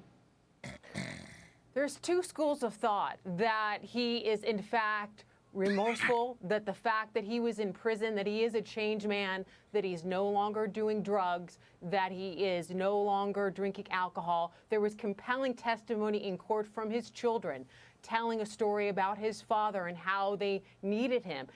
Diddy got in front of the court and pleaded for mercy, wanted to go back home, wanted to be with his mother. Even his mother wrote a statement saying that she needs her son to help take care of her. However, there's the other side of the victims, and we have like Cassie Ventura, who went through this abuse and she alleged was manipulated, and the harm that she went, and she does not believe that he will ever be a changed man for what he has done. Wow. All right, Kelly and Greg, please hang out for a bit. Thank you for that analysis. Don't go anywhere. I want to bring in New York-based trial attorney Rebecca. See, a lot of stuff that Cassie was talking about, and even the S workers was talking about, never made it to court. Can't prove it. It just he talking and they talking. And they was saying that, I mean, what was I supposed to do? When we finish we doing whatever we doing, Puffy leave the room, get a phone call, and we talking, we doing something. Cause they all of them, then they high out they mind. Diddy come back in the room mad. Diddy threw stuff at her. Beat her up, and the other dude kind of stood up, was like, come on, man, don't be hitting. This Diddy, man. I mean, dude, what was I supposed to do? This is what they saying. What was I supposed to do, man? I mean, you got bodyguards and stuff all out here, dude. It's going to be 2 people getting beat up or 2 people dead in here if I was to react the way I should react as a real man. And he kept his mouth shut. Rebecca Rose Woodland. Rebecca, it's great to see you here as well today. I want to get your reaction to the sentencing of Diddy, Sean Combs, to 4 years and 2 months in prison. Look, well, I agree with Greg Jarrett. He is lucky. He is a lucky man. He's getting 4 years. He'll get the benefit of having served a year already in federal prison. He is lucky compared to what he did and what even the jury found that he did. Now, the judge said in his thoughts, in his ideas of processing this to decide what the sentence would be, this is what the judge said. He said, those were not romantic encounters, as the defense tried to put them. He said these were aggressive, manipulative actions of an aggressive, manipulative man. Thank you. Sean Combs to only be serving a little over 4 years, where he was looking at least 6 to 7. The prosecution wanted 11. 4 years and 2 months. That's a slap in the face, man. These people, these survivors and the people that's why they're afraid to come forward, man. This court system, going through that door right there, y'all should know you hurting people more than you helping people. Then the jail system is all screwed up. You shouldn't be in fear of your life. I don't know what y'all doing in them jails, but I bet your Uncle Mike can straighten that. I can straighten all that stuff up.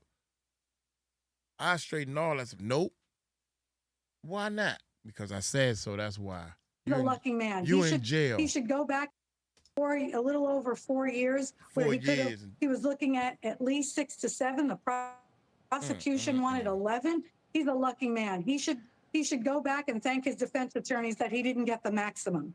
Well, you and Greg Jarrett have brought up that fact now. You both described him as lucky, that 4 years is light. So that leads to the question, why? Why is he so lucky? Why did he only get 4 years? I'll start with you, Rebecca.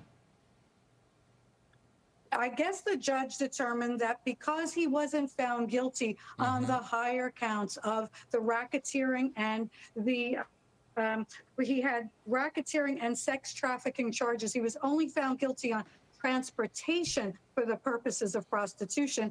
The judge took into account that he has a family, he has an older mother, an elderly mother, and that I guess he balanced a bit of the remorse and believed some of the remorse that Diddy claimed he feels or has.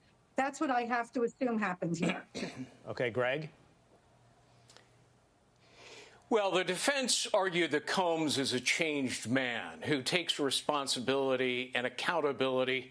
Prosecutors laughed at that, said, no, he's only sorry and regrets getting caught and convicted. I think there was some evidence presented by the defense that, Combs has engaged in good behavior behind bars. He's actually been teaching a class, and, one of the prison officials complimented him on helping others. That's something that I think the judge probably took into consideration, that he has a constructive ability ahead of him. The judge did note that he had created a business empire that was enormously successful. So it always comes down to mitigating versus aggravating factors. I've just described the mitigating. Aggravating, of course, was the hideous violence on the videotape and the testimony of several women who said he did the same thing to me. So, I think this is a judge who probably thought he was doing the right thing, giving credit to Combs. But remember, even when he's released, he's going to be on probation for a very long time and under the tether of the government. All right, Kelly, I have two questions for you. First of all, what do you think will be the reaction from the victims that you've mentioned several times here in this conversation? We're getting a report, by the way, that the vibe outside courtroom is as follows, and I quote from our reporters outside the courtroom. Everyone is surprisingly calm right now. Some say they're happy with the decision. What do you think will be the reaction from Cassie and some of the other victims?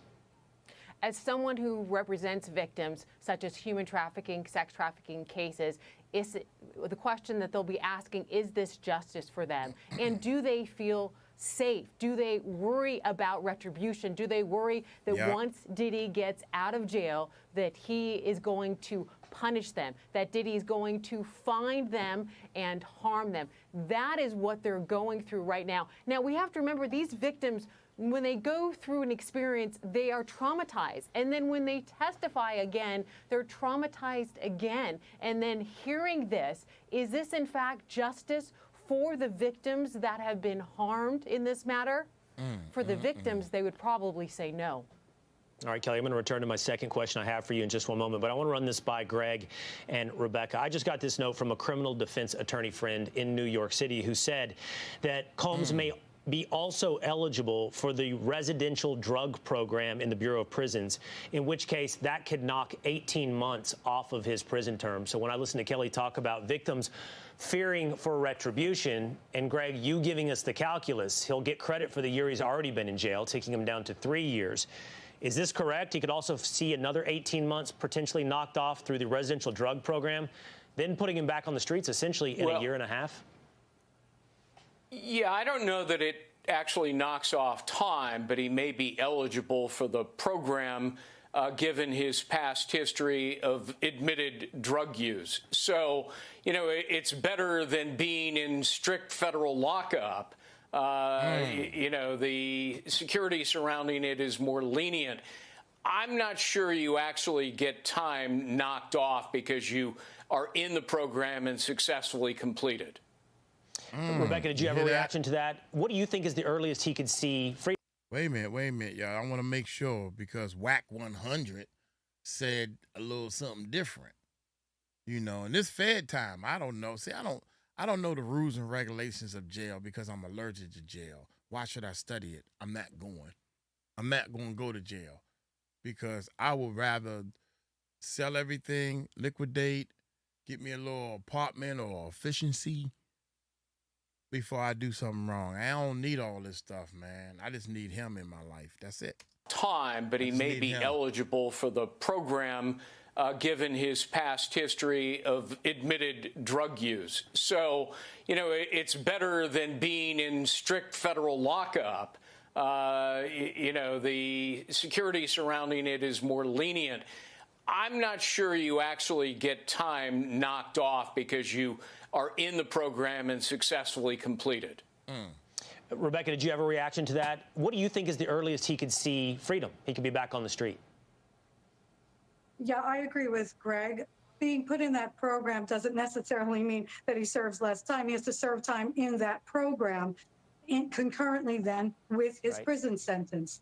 So what we're looking at, I think, is the 4 years and 2 months. And I agree that the victims will feel this isn't enough, but I do think the victims will say, well, at least he will serve a substantial amount of time. It's not the 14 months or Mark Agafolo asked, could he please be released in 2 months? Because can we adjust for time served, which would be 2 months? And I mean, for the victims to see that, to see a defense attorney asking for him to just serve basically 2 more months was very, very offensive. And I'm happy that the judge really looked at this case from both sides and said, we have to be fair to the victims as well. All right, one last question for you, Kelly. I promised I had a second. I want to return to that now. There are all kinds of accountability and all kinds of punishment. Prison is just one. It is the most severe, and it's our best form of accountability. There is also damage to reputation, damage to business. Diddy, I don't know if he was a billionaire, but was probably somewhere close in the range of being a billionaire. This entire thing, what does it done to Diddy's business capabilities? Well, the court of public opinion, that has definitely shaped how people perceive him. When we go back to the 2016 video of Diddy coming out in a towel and hitting Miss Ventura and how that affected him and how it affected the public view of him.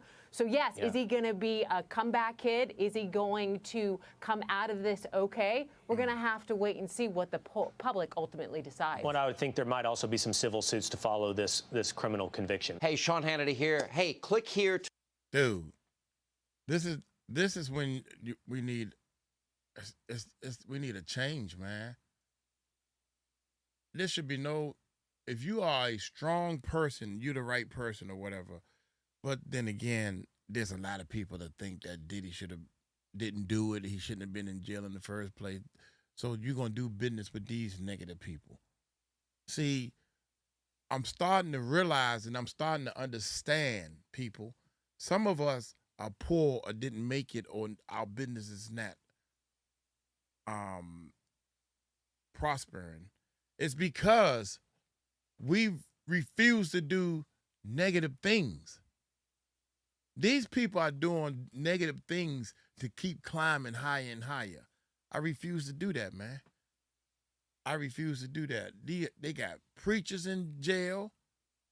They got all this stuff about T.D. Jakes. Come on, T.D. Jakes. You was at them parties. Why would you want to do business with somebody?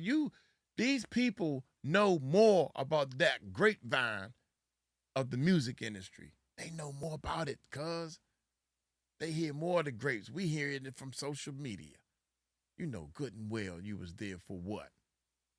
You know good. You got people, you got cases on yourself, T.D. Jakes. And you doing business with bad people to grow. That ain't right, man. That ain't right. If it ain't, dude, it ain't about helping somebody, man. I don't want no part of it. Nah, cuz you can go here. You got the wrong one. I'm scared. After all this stuff started going down, I do the speed limit now. I made sure all my stuff is straight and I do the speed limit. Amen. I ain't trying to get pulled over. If I do, Your Honor, I'm sorry. Officer, that's what I be saying. All hands on the steering wheel. Tell me to get out. Yes, sir. And I'll move real slow. No problem, sir. Put your hands down. No problem. Man, what you pull me over for, man? Why you do all that? No, that ain't Uncle Mike. I'm sorry. You got the wrong person, man. And y'all, man, I know my rights. I know my rights. Yeah, you got a right to go take your tail right to jail. Look here. I'm going to get on up out of here. I feel so sorry for the people, but you got to remember, shout out to all the survivors. Shout out to everybody that support the channel. But y'all got to remember, man, Diddy got a lot of time for those 2 charges in normal situations. That judge gave him a lot of times. Plus, he got 5 years probation. That means something, man. Go ahead and let him go after somebody. I can guarantee you, this is the last thing, and then we're going to roll. I can guarantee you that one of these people, all you got to do is say Diddy did something and get some proof and all that type of stuff while he on probation. Lord have mercy. They're going to throw the book at him, baby. Y'all take it light, take it slow. Tell him Uncle Mike told you so. Peace out.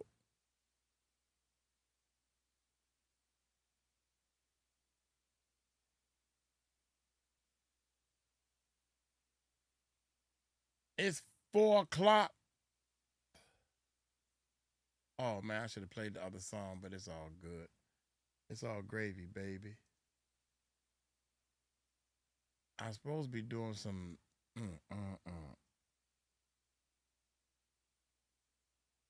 We only did 1, 2, 3, 4, 5. We did 5 for the live channel. We skipping the... I want to see what Gene got to say and see where this gonna go.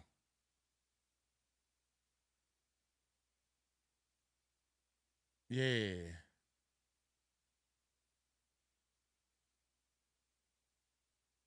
Yeah.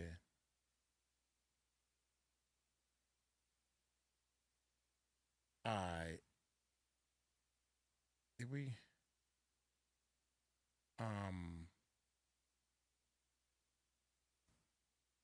I can't believe Diddy locked in the cell, tunnels under his house, and he can't make bail. Damn. My man say, oh my God. He said, damn.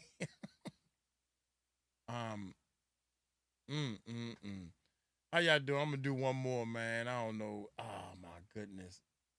I was hoping that people would jump in here and hang on for a minute. But Cassandra, that's crazy. Can't make bail. I can't believe Diddy locked in a cell. He got tunnels under his house, and he can't make bail. Neighbors scared stiff. Neighbors are scared stiff. They won't even retrieve their ball, because when it bounced over Diddy gate, they won't call. They said this. They said this, man. I'm telling you what they said. That's crazy, man. I can't find a song I'm trying to play. Did we play? We played Love on oh, that's what we should play.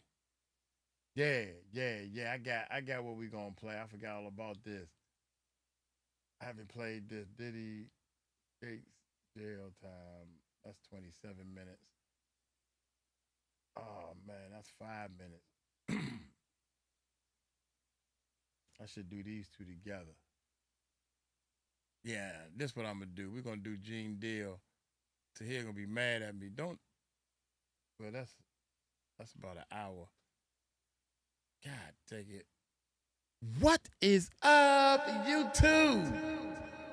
Hey, I dedicate this song right here to my main man, Gene Deal, baby. Let's check it out.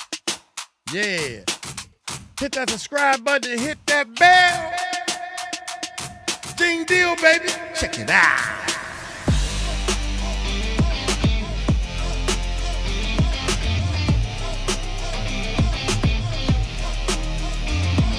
They hate cause they can't create, only imitate. They watch from the bleachers while you levitate and smile in your face, but deep down it's venom. And every L they pray, but deep down you win them. Now check it. Now you got them pacing in their mama's crib. Imagine moving smart while they barely live. It's easier to talk than it is to grind. So they type in all caps trying to block your shine. They hate what they can't touch, can't control. You the glitch in their system breaking all the mode. You moving chess, they still stuck in checkers. Wasting all their energy just being crazy hecklers. Don't tell a hater what you about to do. Just pull up clean like a sky in view. Whole plan stitch product finish tight. Let them see you glow without them in your light. Put it in their face, but don't even speak. Let your moves talk louder while moving your feet. Drop your heat on the platform where they screw.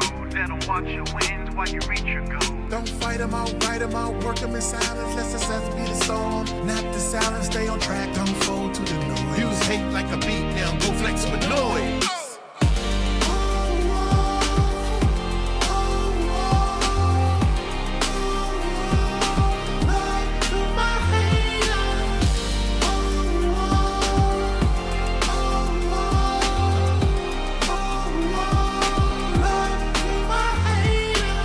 Can't show, they can only speak. They can only hope cause their actions weak. They know it's weak, so they lie on your name. Try to dim your spot cause they lack your flame. Don't give them power, they don't have skill. That's wasted energy that you can use to build. Listen to God, let his plans unfold. Then the problem solved and the truth get told.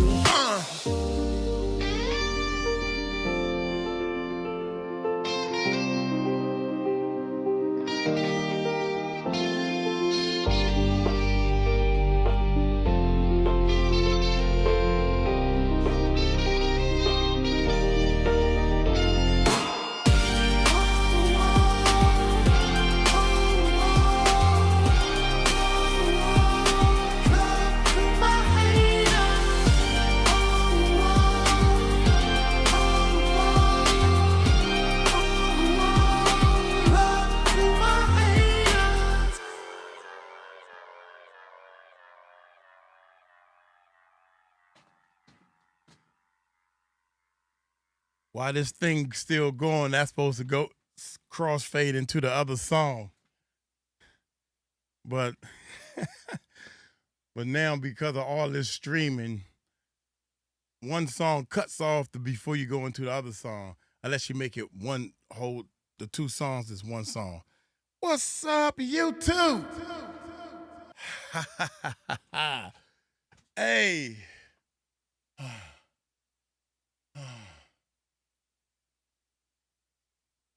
Shout out to Gene Deal, man. I dedicate that to Gene, because he real. You know what? I had to make a song about the haters.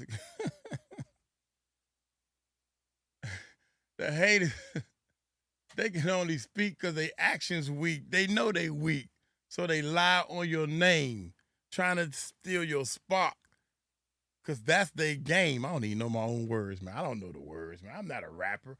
But I can spit when I need to, baby. I'm doing too much other stuff, man. Hey, check this out, man. I always wanted to see. One day ago, all right, Gene Deal speaks on Suge Knight and Diddy self-fulfilling prophecy. Hit that subscribe button. Hit that bell. Hey, let's check this bad boy. Yeah.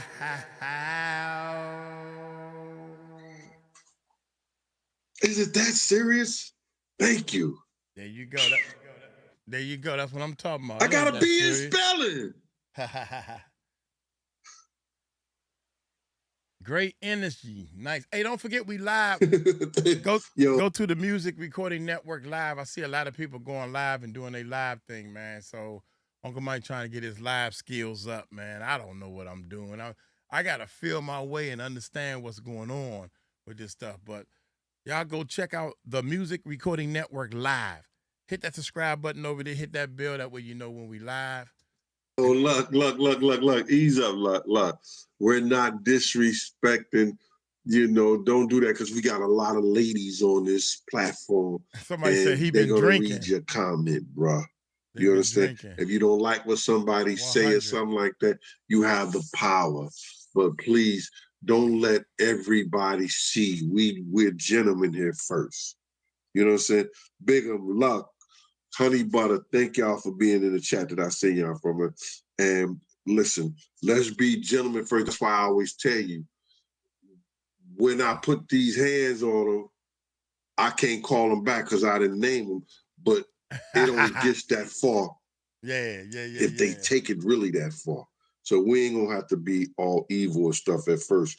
Let's give them an opportunity to straighten up they foulness, okay? Yeah.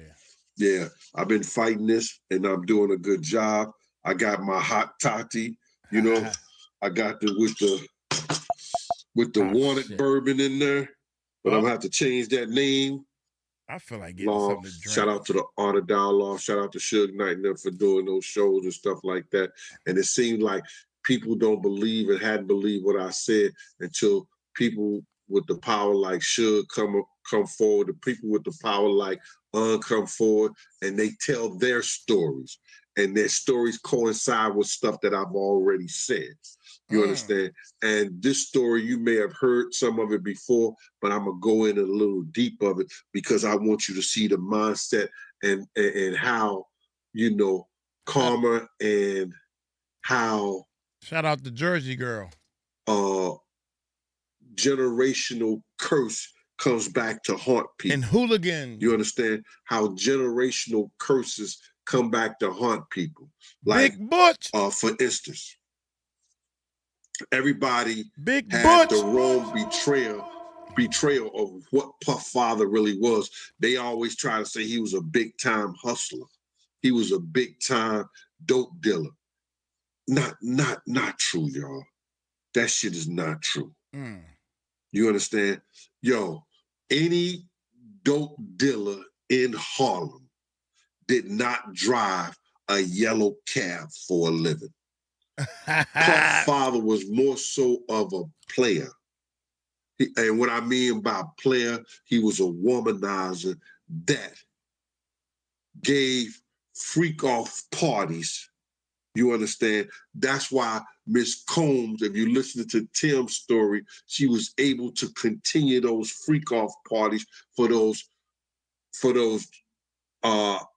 drug dealers, those athletes, and everything once he died. She was able to continue that going on. So all that stuff that you hear, you know, and I've talked to a couple of old timers. Yeah, did his father hustle? Yeah, but anybody, Nicky Barnes, Frank Lucas, New York Freddie, Pee Wee Kirkland, Frank Mathers, if you saw him, Slim, anybody who sold drugs at that time.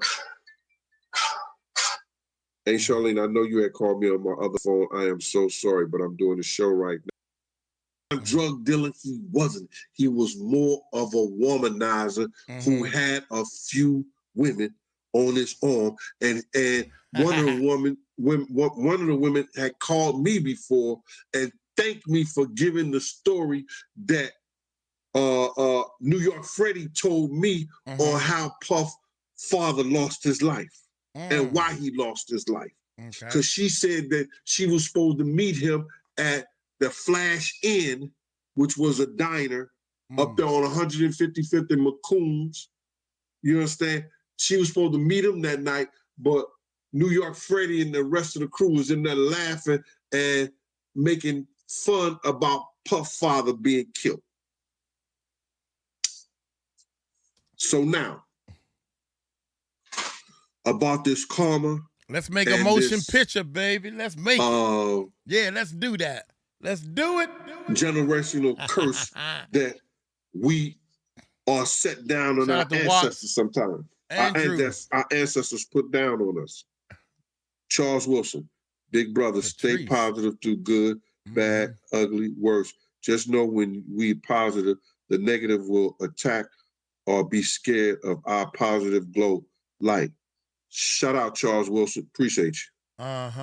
Shout out to Charles. Love all the people that donate and do the cash apps and all that type of stuff. Hey, I think we might be getting ready to can't read their name because it's all fancy smancy. But they say, hi, Uncle Gene deal.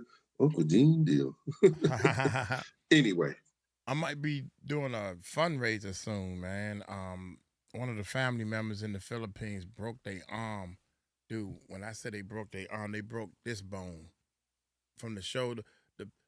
From the shoulder bone connected to the elbow bone, that bone is snapped in half, and he's going to need a major surgery. So that's just right on my mind right now, man, because of these donators and stuff. Because we don't normally ask people to donate or super chat and all that type of stuff. I try to let YouTube do what it do because these people, you know, people give blessings and everything. But I think Tahir, I think we're gonna do a fundraiser, man, and just see. And most time when we do the fundraiser, they need $3,000. So since I'm talking about it, I guess we're gonna have to do it. So now, karma. Karma may not come back to you. At that Let time. me just get y'all straight. Talk to Everybody believe that karma comes directly back to you in a negative way. Shout out. I just seen, so it popped off. Jamie Butler, shout out for your 5 months membership. Appreciate you. You know what I'm saying? Dion Mofat, what up, Dion? What's up with you, boy? So now, what up, boy? Karma, boy, exists in the spiritual realm that may not come directly back to you as that individual who did dirt on somebody. It comes back to somebody in your spiritual realm. It usually may hit the weakest person that is spiritual, the weakest person that in your family as your family member. It may not come back to you. Hey, I want to ask. Y'all can put this in the comments or even in the chat. What do y'all think about the 50 months, man? Do y'all think the 50 months was enough? Do y'all think 50 months was nowhere near enough? That's my answer. I raised my hand for that one. This is crazy, man. I have no idea about GoFundMe, Cookie. Yeah, we needed. I may have to do all that. Yeah, we need to do a GoFundMe. So anyway, let's keep going. It may come back to somebody in your spiritual realm. That's how karma works. Gene Dean. Who the hell is Gene Dean? Reese, Gene Dean? Do you know where Snoop and Pac got their content from? This is the biggest secret in gangster rap. Ask DJ Quick. Gene, love you. Southside of Chicago, love you. Shout out to Southside Chicago. Appreciate you, Southside Chicago. Love being a Nubian, love being a Nubian, love being a Nubian, love being a Nubian, love being a Nubian is a member, y'all. Love being a Nubian, love being a Nubian, love being a Nubian is a member, y'all. Love being a Nubian, love being a Nubian. Thank you for your membership to the Gene Deal Show. Appreciate you, love being a Nubian. Hey, Deacon's daughter, what up with you? So now, Puff, in the situation he has been in with women, he didn't have the charisma his father did with women, as I was told by a woman. You understand? When we was around Puff, Puff did not know how to talk to women, but he didn't have to talk to women. Because like 50 said, he let his watch talk for him, his ring talk for him. And the shit that people thought they could get out of him talk for him.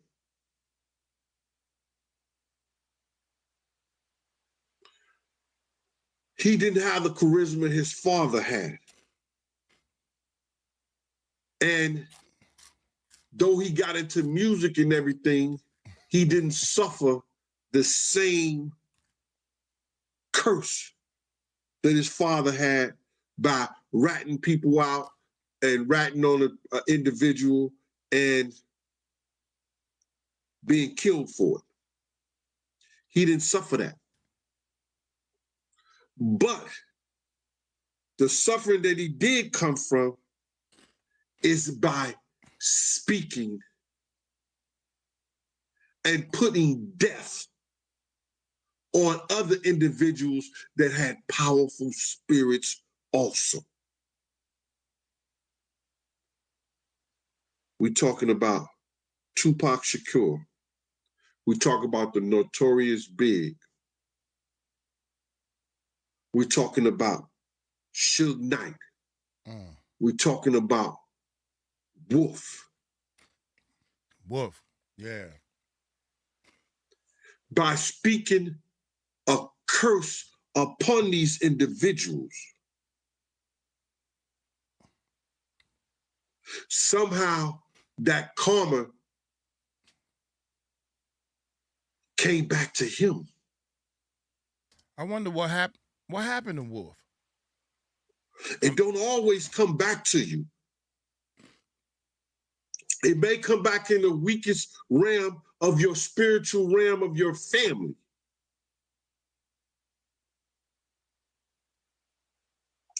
But it made it back to him. I don't give a fuck if Pac gotta die. I don't give a fuck if Big gotta die. Suge Knight can go to jail. All that shit happened in the matter of 3 years when he spoke it. 3 years and when he spoke it, that happened. Pac died in 96. Big died in 97. Suge Knight went to jail in 98. Am I right about that? 98, 99, somewhere like that? Suge Knight, first when he went to jail. He got out and other shit happened because y'all got to understand, these people think 25 years, 50 years down the line, they know with Pac and Big out here with an individual like Suge Knight, you know, who was gathering the powers to be together, that we was going to take back our music, take back our distribution, take back our publishing. And then he stole it. We was taking it back from him. And I'm not going to be afraid to say, because we know that in the music business and in the movie business, the Jews own everything.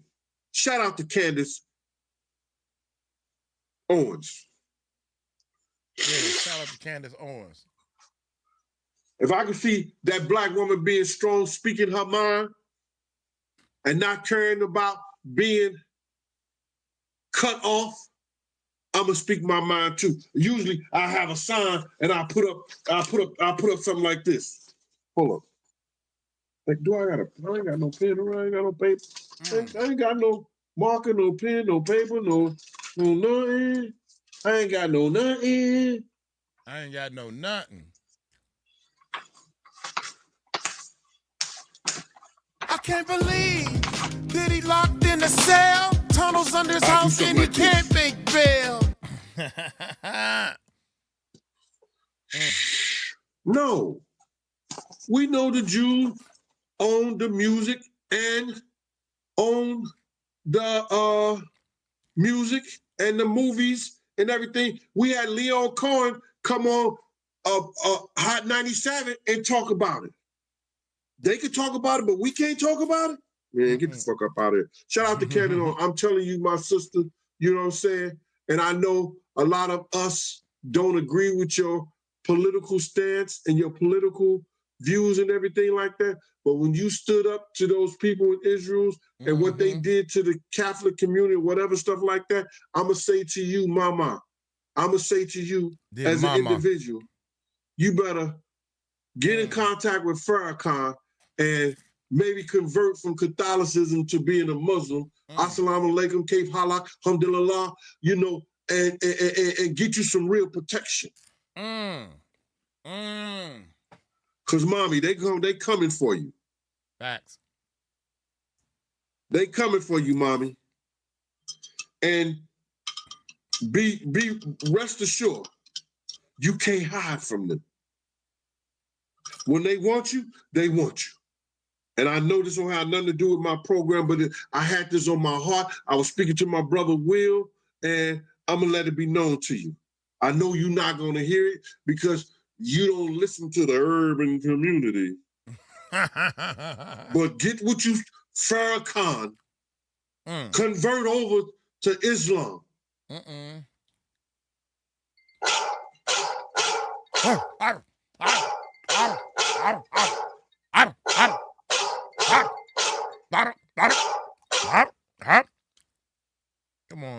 with that phone, baby. Y'all notice my phone don't never go off when I'm doing this? Who let the dogs out?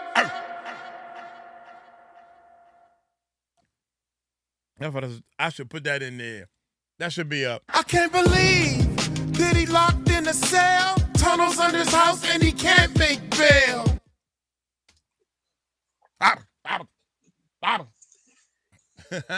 I'm just saying, to getting back to this now. Diddy spoke death because either he heard that from them folks and it came back, you understand, through the spirit of Pac. 50 months is nowhere near enough time, period. Diddy should get 50 months for taking everybody's publishing. Talking about something, I'm giving everybody back their publishing. What about that? Huh? What about that? Diddy should get more than 50 months just for beating Cassie up in that hallway. What about that? Diddy should get 50 months. I'm talking about add this consecutively. Diddy should get 50 months for beating up on the daggone cook. Diddy should get 50 months just because he got all these civil cases out there. That's my opinion.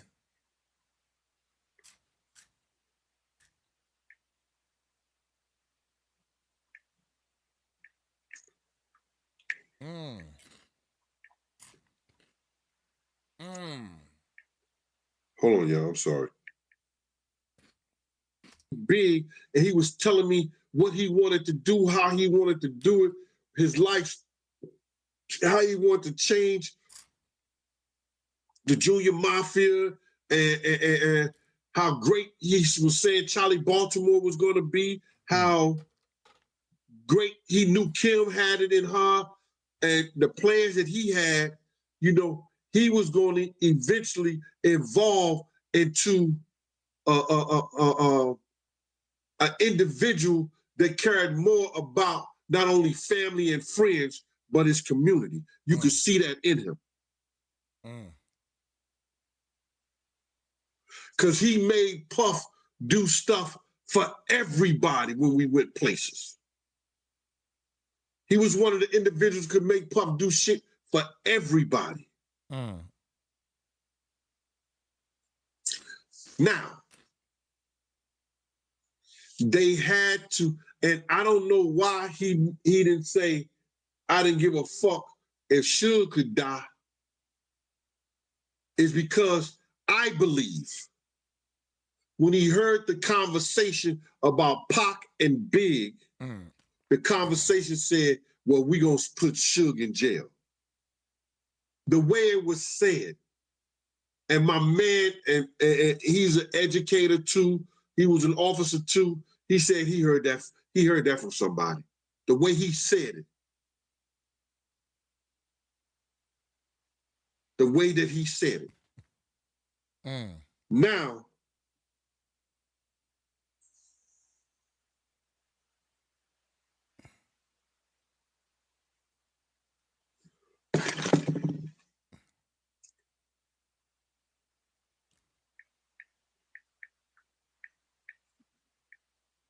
damn, boy. What comes out your mouth? And we spoke about this, and this has something to do with what he's facing with tomorrow. Tomorrow? Huh? He had this shirt on, and it had 24. He had this shirt on, and it had 24 on it. Okay.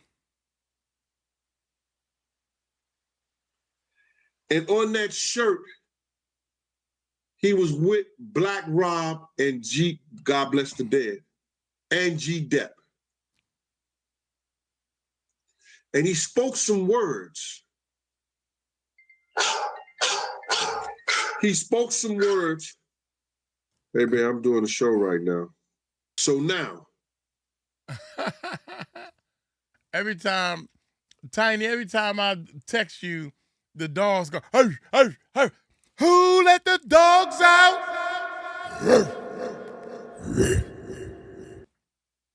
Is that Renee? Yeah. Is that Renee? What's up, Renee? Don't forget we live when we're doing our reactions, baby. I'm starting to work that live again. Here we go. I'm doing, he doing a show with them. And in some of the words of that, let's get it. Let the feds, DA, the judge come get me. I'm Diddy. I run this, got the key to the city. Y'all know the lyrics. He spoke that out of his mouth. Uh-huh. Mm-hmm.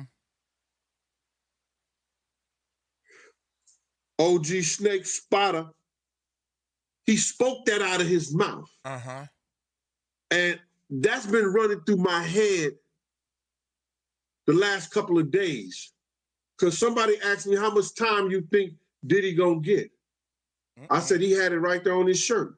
They're gonna add to what he already did. Probably it's gonna come out to 36, 30-something months, and they may just give him 2 years. That's what I'm thinking. If anything, if he gets anything, because all this symbolism that's going out here and that's hitting, and now he want to speak in front of the judge and make his resolution. I believe the judge might just hit him with another 2 years, if anything. Because of that 24, what he said years ago. And then 2024, that's when the feds, the judge, and everybody tried to come get him. I've been trying to get the nigga way before then. Y'all got to remember also, man, he got 5 months probation. That mean a lot, man. That mean a lot. 5 years He's trying to get me.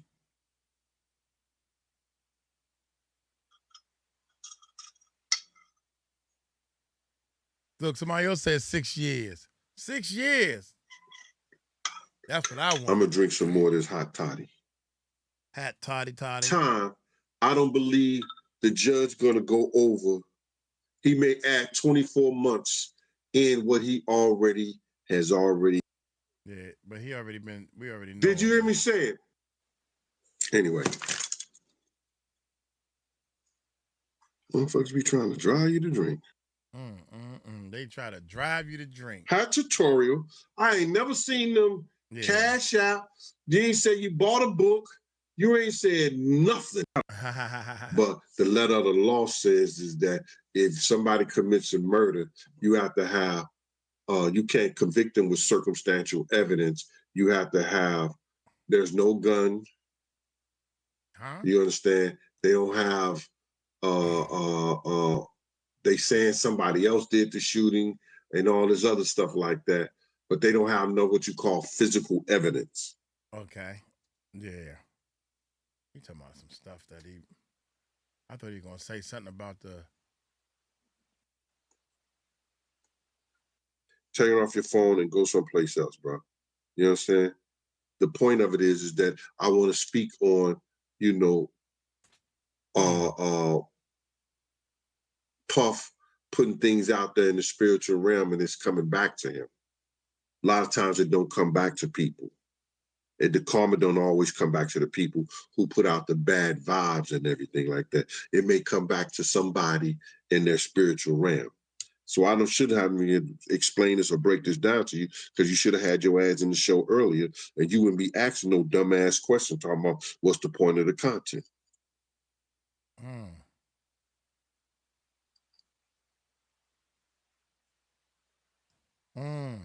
Get him, Gene. No, you don't have to watch me drink, team. That's what I'm going to do to you, King Ra. I banned you. Now get your ass up out of here. Oh, my God. They banned some people, baby. Let's see. But when I was in the room, you could feel the All right, here we go. man's presence. Okay. That man is not only God body, he's majestic. You feel his spirit once you walk into the room, and it empowers you and it takes over you. It's crazy, man. I'm telling you. I've been in the room with this man on 2 occasions, at his house and then at the Capitol. But when I was in the room, you could feel the majestic of his power when he speaks and everything. That man is godly, and he could help her. I swear for a living God. Candace, they will not touch her. You understand? Under the umbrella and the power of Minister Farrakhan.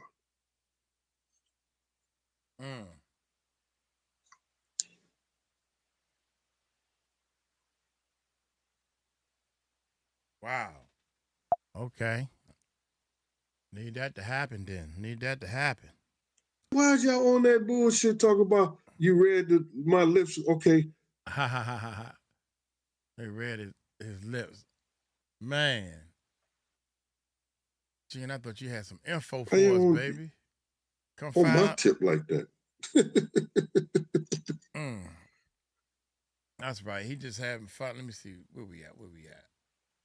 32 minutes. April, you better stop that bull crap because I'm going to call your ass after this because you ain't been hitting me up. Why you ain't been hitting me up, April? You supposed to be my publicist. Monique, hi, Gene. You sound so much better. Yeah. Yeah, he not talking about too much, man. I'm gonna go ahead and cut it right there, man. I think my chat is ready to go get something to eat, and we've been on this thing for about over 3 hours, baby.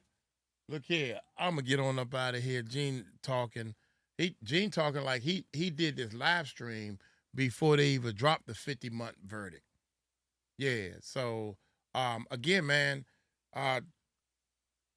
God, please don't leave out the 5-year probation. That means something, man. That's a reminder that, dude, we watching you. You got to check in before you fly out. You can't just leave the country, like an ankle bracelet or something. Some people saying that he gonna get off for good behavior and all this. Hey, nobody knows, man. Somebody might get him in jail. Cassie and all these other people, they know people that may know some people, and somebody get to them. You got the money. I don't wish that on nobody, allegedly. I don't wish that on anybody. But you best believe there was rumors, even the lawyers saying that Diddy had some problems in the jail. I think Diddy probably promised a lot of people in that cell when he get out with time served, he gonna do something for these people. And now they gotta wait 2 years before this, whatever you're gonna do, gonna get done. How about that? It's all kinds of things, man. But right now, I'm telling y'all, we need to be thankful for what we got. And don't forget about that 5-year probation and leave it up to him. Leave it up to him. Leave it up to him. Y'all take it light, take it slow. Tell him Uncle Mike told you so. Peace out.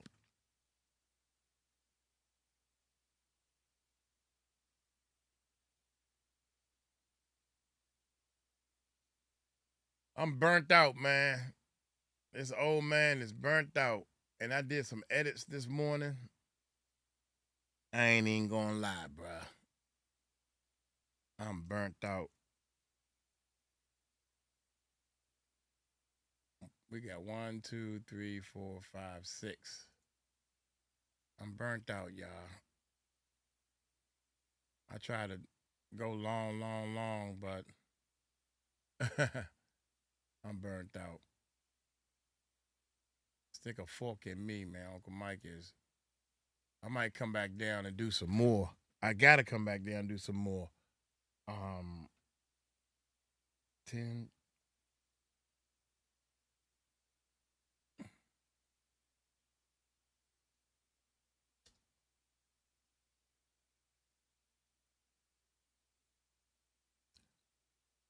I can't believe.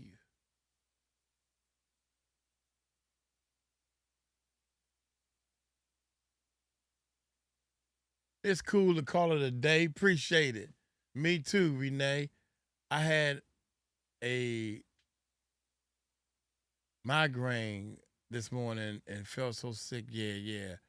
I like that guitar back there. Oh, that acoustic guitar? Yeah. Nah, homie.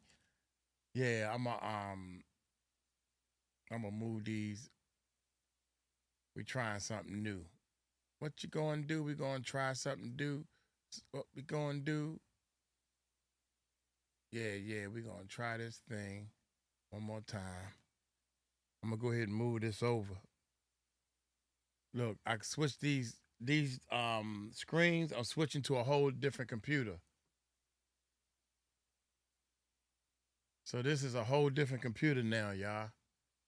Tied to the same screens. Y'all know I used to do IT work back in the day. I'm a certified sound technician. I'm over here. Yeah, we can't come. When we come, we got to come correct, baby. That's a 3. We on 4. All right, y'all. Now that I'm moving it over. Yeah. One thing for sure, 2 things for certain that I want y'all to understand and believe that Diddy got 5 months probation, man. That means a lot. So you got 2 years. That's almost 7 years before he can act like he's a free man.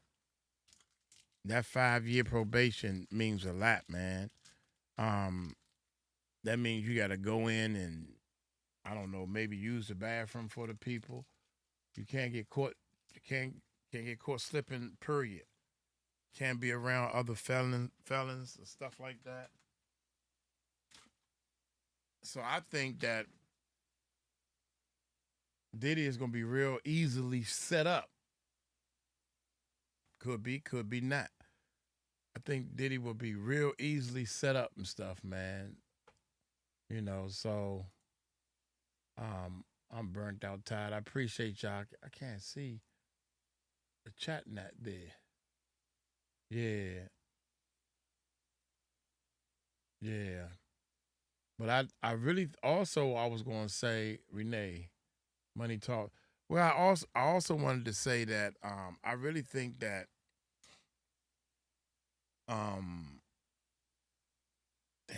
dang, Renee, you made me forget, Renee. She said Money Talk. You made me forget. I think that Diddy, I'm trying to figure out, I'm lost my chain of thought. Renee. Is that Renee?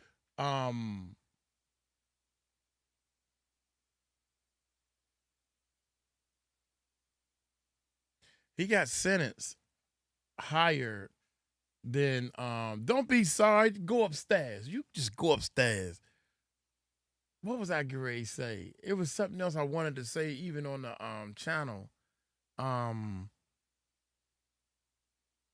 survivors. Oh no, man. I feel sorry for Diddy kids. And also, Diddy got more cases and more lawsuits coming. The feds gonna find something on him. Poor Renee. Yeah, you gotta go upstairs, Renee. That's my girl. But everybody go home. Go home. Man, get out of here.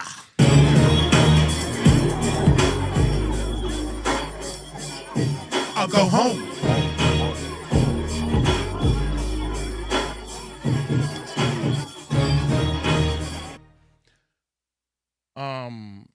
Shout out to everybody who's supporting the channels and stuff. I appreciate y'all so much, man. I'm doing YouTube full time, y'all. Don't forget Police Beatdown. We got a channel called Police Beatdown.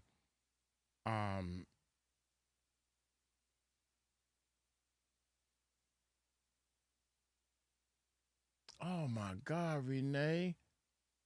And Diddy got less than him, and he did much worse. There's a lot of people in this world that been. My ex got 12 years for what he done to me. What in the world did he do to you that you got 12 years? You don't have to share. I'm just imagining this in my mind that there's a lot of people all over the world that's been abused. I didn't know because I came from a loving family. The only thing that we did was my brother and I would fight a lot.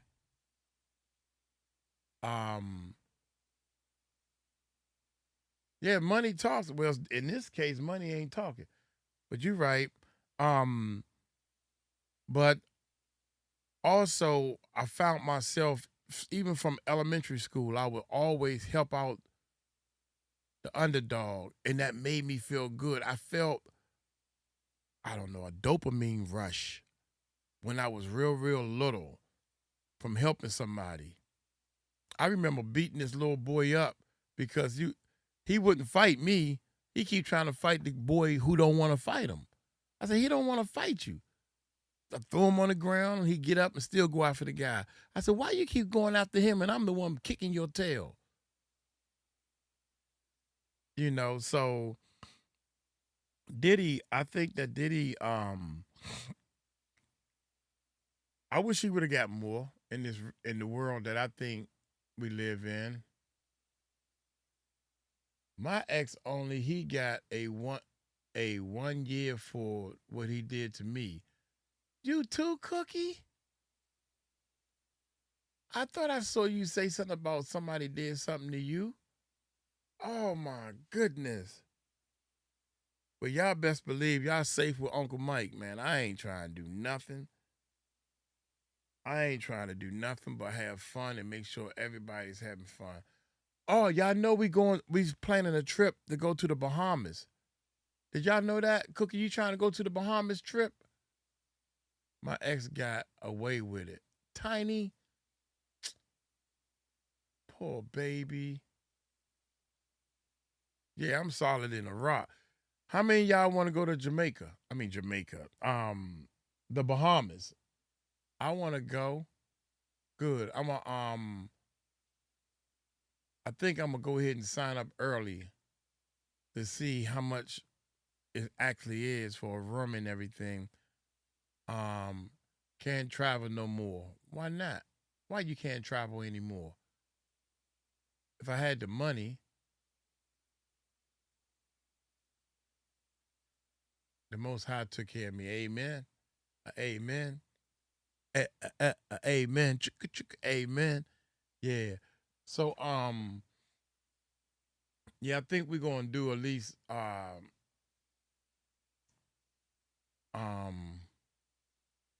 and I survived. Oh, breathing, homie. Breathing, homie. What's up, homie? Tina, where you from? What state? Are you in the United States? What state you from? Same, Renee, no money. Tina, the Tina, the wiener, the Beena, the Beena. Tina. I'm okay, good. God bless you. God bless you. That's all I want you to know.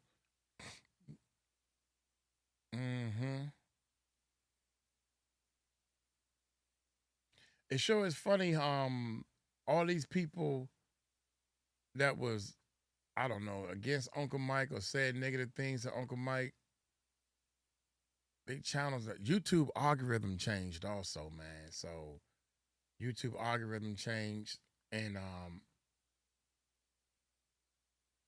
I'm an old tiny, just spinning the block. Oh, it's cool. Did I ask how old you were? No, I ain't asked you how old you were. I asked you what area you live in. Are you in the United States or are you in another country? Let's get to know each other. You know what I'm saying? Yeah, let's get to know each other. I might want to take you out on a date. I got in trouble for doing that. UK, shout out to the UK. Tiny, I got in trouble for doing that. This girl made a whole video saying I was a pervert. It was a joke. I mean, did you? I hope you took that as a joke because it was a joke. I got a fiance in the you know me, Uncle Mike. I do know you, dear. You done changed the. We gonna come on. Yeah, Tiny. He just itty bitty tiny. You know, okay. We're gonna keep coming on. Don't worry, Tiny, he will forget you. Forget you, Tom. What? To here, go home. Mina is going to get you, Mike. You got that right. She said one time, I said, oh, she cute. I said, honey, look, she cute. She said, she cute? Go over there. Go with her there. Bye. Go. I said, no, don't. No, I'm just saying she just cute. That's all. Yeah. Nah. We locked. 100% we locked. I would never, ever. I never cheated. I never, ever cheated on any woman I was with my entire life. Okay. Let me tell y'all this one story. Then I didn't cheat. She think I cheated, though, but I didn't cheat. I guess cheating, let me ask y'all this.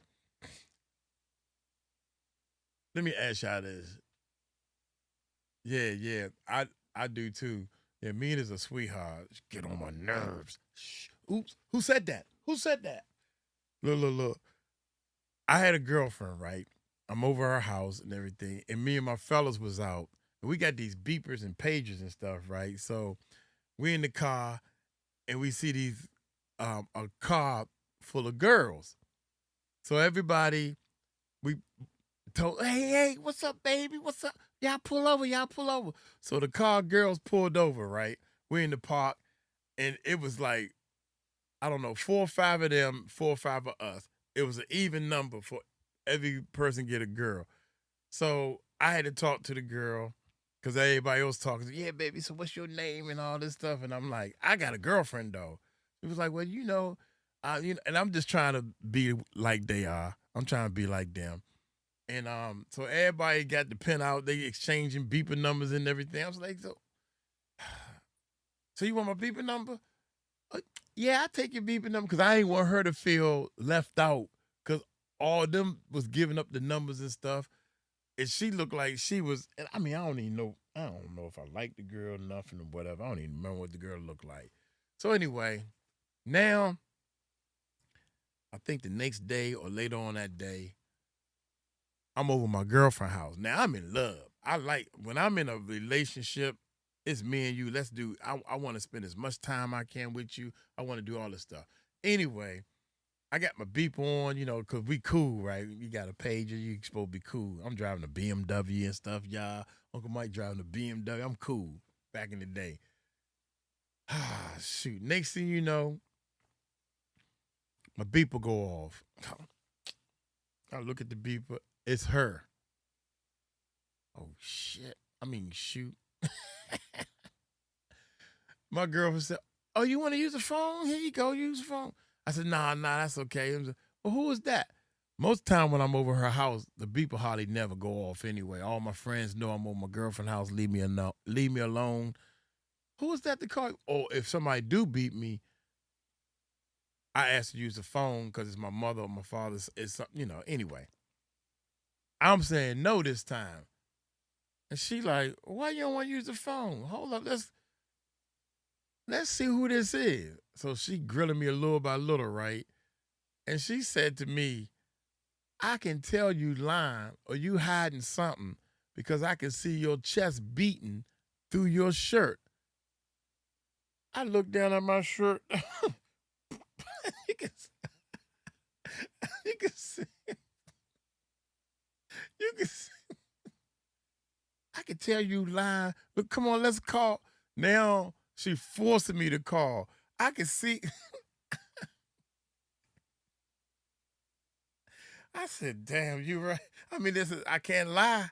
If she can see it, I look down, I can see it. And she called, come on, give me the phone. Give me the number. She called, I let her talk to the girl, whatever. I said, honey, I'm just going to be honest with you. I only gave her the number because all my friends was doing it, and we just met the girl. I ain't never seen the girl. I don't even remember what the girl looked like.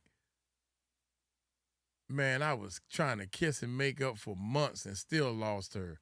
I'm sorry, I ain't mean it. All this stuff for months. And I learned my lesson. All because I gave somebody my beeper number. Shoot. The girl never even saw the BMW. I had a BMW. I was riding with my friends that day. I go through she would never answer that phone. So anyway, man, let me get on up out of here. I just wanted to tell y'all that. So, wrong mouse. I don't have I got the mouses to click over also. Anyway, man, so